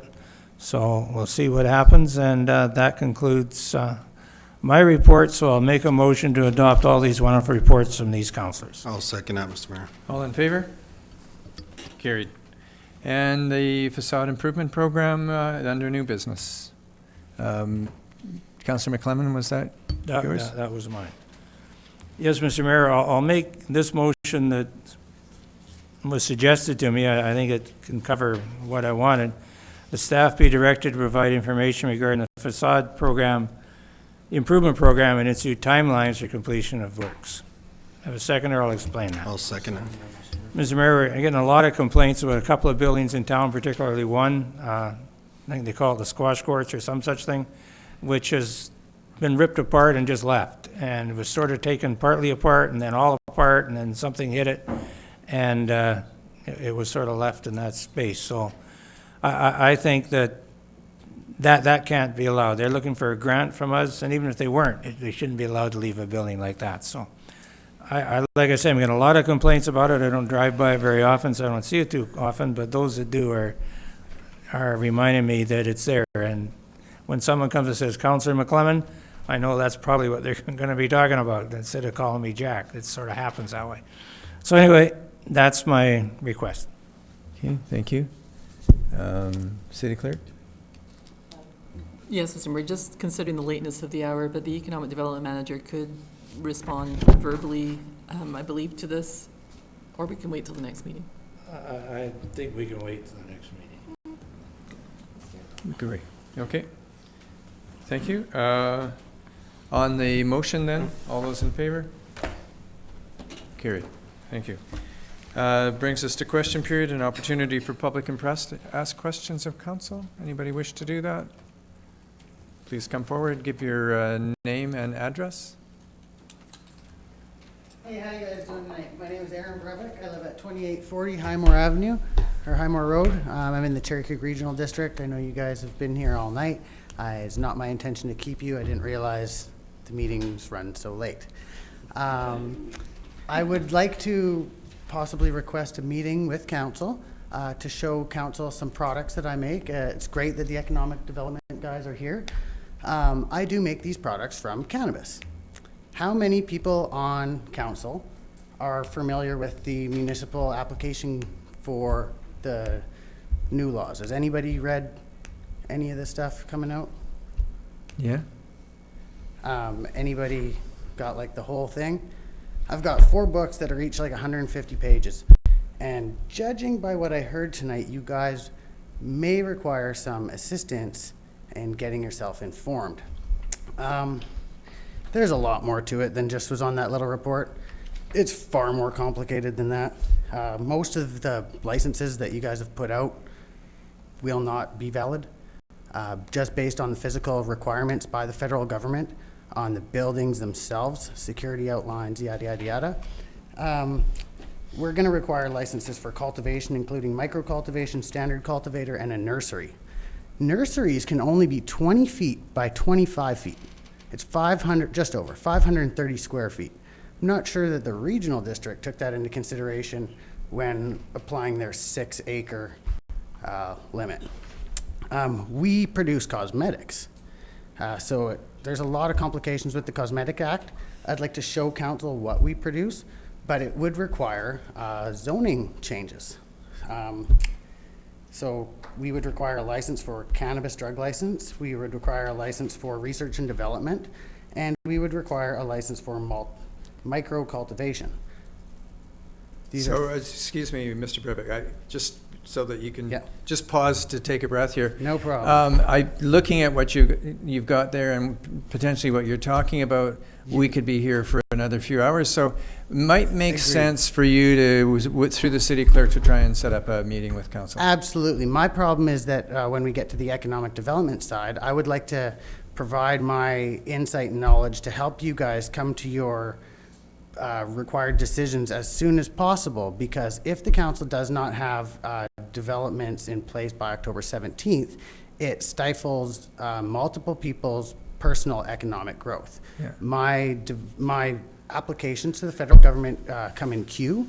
They come in queue October 17th. Municipal governments like yourself had the availability to apply on August 14th. There's no reason the city of Port Alberni can't create a horticultural department and grow marijuana for the BC Liquor Board, providing 40 jobs at $50,000 a job. I have an investor proposal for my guys because I have the First Nations asking me constantly, when are you going to get this rezoned? People are willing to invest in these companies. I'm looking to hire 3 people at $50,000 a year starting November 1st. So Aaron, how about if we have you connect with the staff and we'll set up a meeting for you to connect with council? Absolutely. I just think it's going to require a lot of information and time on your guys' part to be fully, like you say, you don't want these things everywhere. They're going to require certain zoning, but I don't want anything to just go past you guys without having the full information available to you. I'm willing to provide all the handouts, all the government stuff, and I've had 4 guys spend hours trying to track all this information down. And that's why we got professional staff. They do that for us, so. I noticed they didn't quite have all the stuff, and the any information that I've seen doesn't. We've gone to court on this, and I, in effort to save the city funds, did not pursue what was recommended as a judicial review to show how the current bylaws that are in place are actually illegal, and we're trying to avoid that until federal stuff comes up. It's now available to us, and any prolonging of this into the new year will just be stifling economic growth in the city. So Aaron, but still, given the time, I For think sure, it does for make a sure. lot of Yeah, sense. I just wanted to make So, sure that you guys knew I would be willing to provide the information Perfect. to help speed the process up. Well, thank you 'Cause so I don't much think you for, have for it. being willing to do that. And if you connect with our staff, we can make an opportunity to get together with you in council. Awesome, thank you, I appreciate it. And Okay. also, just touching on Jack McClemens' request for the map, you guys should be aware that your current bylaws also do not include preschools and daycares as schools, and there's still one more building available for a dispensary that is still totally open right across the street from Stepping Stones Daycare, and any amendments should be taken to remove that as a possible dispensary, just given the fact it's a preschool, still a school. Okay. Thanks, guys. Thanks, Aaron. I appreciate it. Okay, council, I wish all of council well with the with safety and in terms of safety and productive meetings at UBCM next week. A motion to adjourn, please. All in favor? Carried.